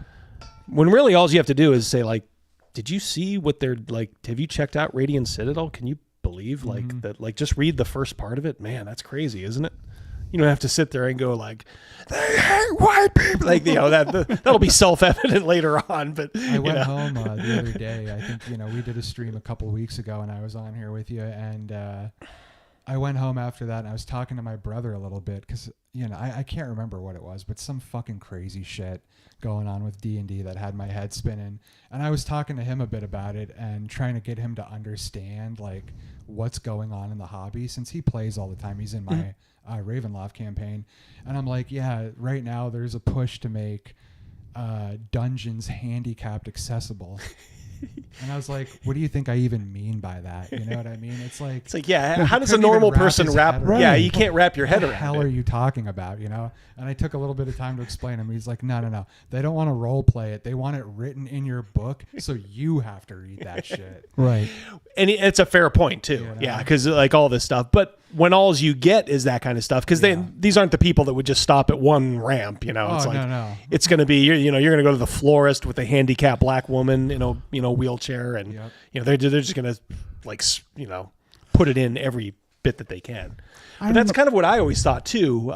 Not to interrupt, Jim, but like my original thing was like, I'll just ignore that stuff until you just couldn't ignore it anymore. Go ahead. Well, I remember when you brought up the X card a lot. I don't know how long ago that was, and we talked about it quite a bit and how things are changing. And I'm like, normal people will blah blah blah, And I honestly I didn't anticipate the avalanche, and it really was. It was it just the X card, then everything's just started falling. Yep. But you see, this is filtering down because, my wife, they in her board game group, they of course, some of them are interested in role playing, and they're like, oh, this girl's going to start a, D&D campaign. And it is like what you would stereotypically think. Like every character is like a tiefling warlock, all that shit. I didn't hear anything about X cards or anything, so maybe they haven't gone that far. But the whole session 0, you can just kind of tell it wouldn't be our kind of game. It's that is one main big thing that I've noticed that's different from the way I'm used to playing D&D. Forgotten Realms, Ravenloft, all the settings that I play, it's like you go to a city, you're looking in the player's handbook or whatever, the setting handbook. 97% humans, 3% demi-humans. They're rare. Unless you're in their realm. The player characters are mostly human for the most part. Most of the people you encounter are humans. And it's a special thing when you encounter a large group of demi-humans, something special is going on here. Where nowadays in D&D, it's like, is there a human in the house? You got to look through 15 lizard people and tieflings and hobbit fucking chefs later. Hobbit chefs. You know what I mean, though? It's like they've completely changed the structure of the universe that I'm used to playing in. Well, to your point earlier about people not being very bright, people are like, oh, I'll be different by just playing a different person. It's not how you play it or, the nuance you put into your character. I'm a just tiefling sorcerer that acts a whole lot like a woke 16-year-old white girl. Yeah, exactly. So bow down, bitches, bow down. Yeah. I mean, it's nutty. I don't know when it stops. But, you can kind of just the same way woke people kind of substitute Trump for their dad, if they have dad issues. It is just a window into that self-obsession, because when my friends and I play, it's like, all right, this is a form of escapism. I want to, create a cool story with larger than life characters and larger than life events. I'm not trying to infuse my personality into every single aspect of the game. Not trying to work out your own issues. Yeah. No, this is not a therapy session. We're trying to write a story together, right? Yeah. That's the idea. Yep. You guys are acting. Whatever you do, it adds another layer to the story. Yeah. It's just, like I said, that window into that self-obsession. It's just so fucking weird, dude. I can't put myself in that headspace. They can. I mean, it's playing as activism. Like I said, being a human is sort of being kind of quote unquote the man now. That's why they're all. You might as well just say, if I'm going to be a human, you're going to be a white. You're going to be a cis white. That's what they say. That's what they think when you say human. So that's why they want to run against it. Just like humans are the white guys, orcs are the black guys. It's pretty simple if you think about it. Yeah. It's pretty freaking racist. Yeah. Crazy. All right, it's 10 o'clock. That's 3 hours. We're gonna go. Leave leave you guys with some stuff. I'll run some stuff for you. Thank you all so much for sticking with us. Hope you enjoyed it. I had a good time tonight. It's been fun. Absolutely. Yeah, this is a good show, I thought. Good movie. Yep, I got to watch a little bit of a crazy movie. We learned a little bit about early D&D. A little bit of everything. This is like the potpourri show. So, Got some Garibay in there? You got some Garibay in, yeah. This was the kitchen sink. Yep. See you later, Pundit. Thanks all of you guys, Chris, everyone else. Good night, everybody. Yeah, I think I wanted to give you a song heading out. Do you think they deserve a song? I feel like they've earned it. I agree. Maybe we'll give them one. We'll give them the Jason Tondro song. How's that? Give them the Jason Tondro song. All right, we'll catch up with you guys next week. Peace, love you.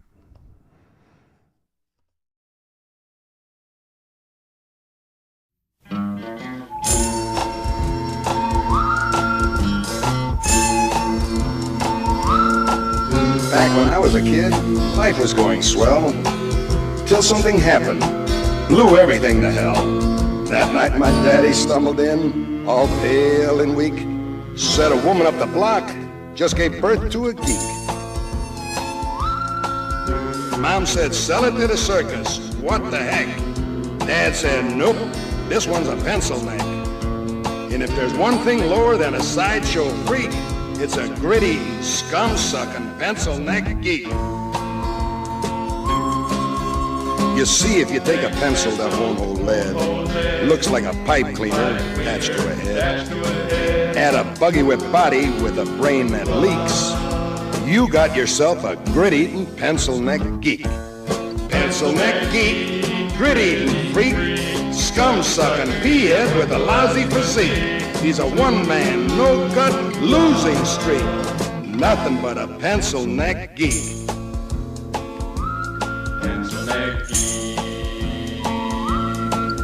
Soon the geeks were popping up all over town. You couldn't hardly sneeze without knocking one down. After a nice juicy steak, if you need a toothpick, just reach for a geek. They'll do the trick. One day we cut one up for fish bait. Learned our lesson just a little bit late. Soon as the geek hit the drink, the water turned red. Next day, sure enough, all the fish were dead. Pencil-neck geek, grit-eating freak, scum-sucking pea-head with a lousy physique. He's a one-man, no-gut, losing streak. Nothing but a pencil-neck geek.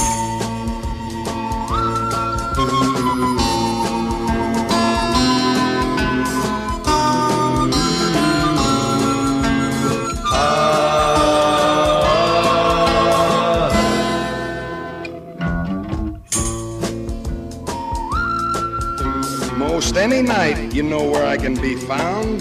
Yeah, stomping some geek's head into the ground. So keep the faith, cause in Blassie you can trust. I won't give up till the last geek bites the dust. Pencil-neck geek, gritty freak, scum-sucking pea-head with a lousy physique.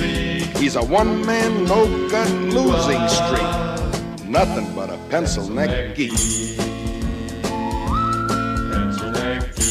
They say these geeks come a dime a dozen. I'm looking for the guy who's supplying the dimes. It's gonna be real hard times for all of these grit-eating, scum-sucking, boot-licking, drop-kicking, gut-grinding, nail-biting, glue-sniffing, scab-picking, butt-scratching, egg-hatching, sleazy, smelly, pepper-bellied, dirty, lousy, rotten, stinking freaks.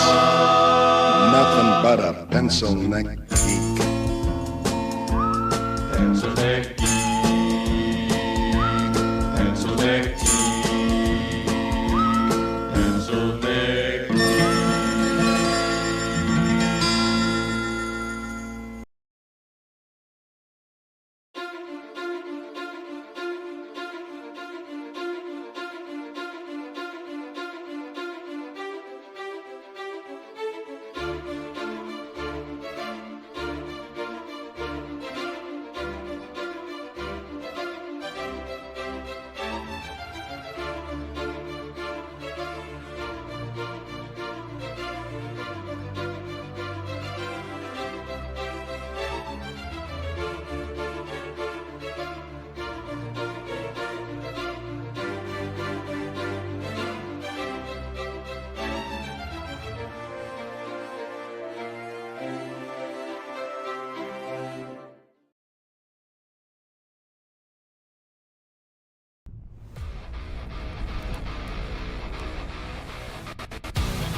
love this place.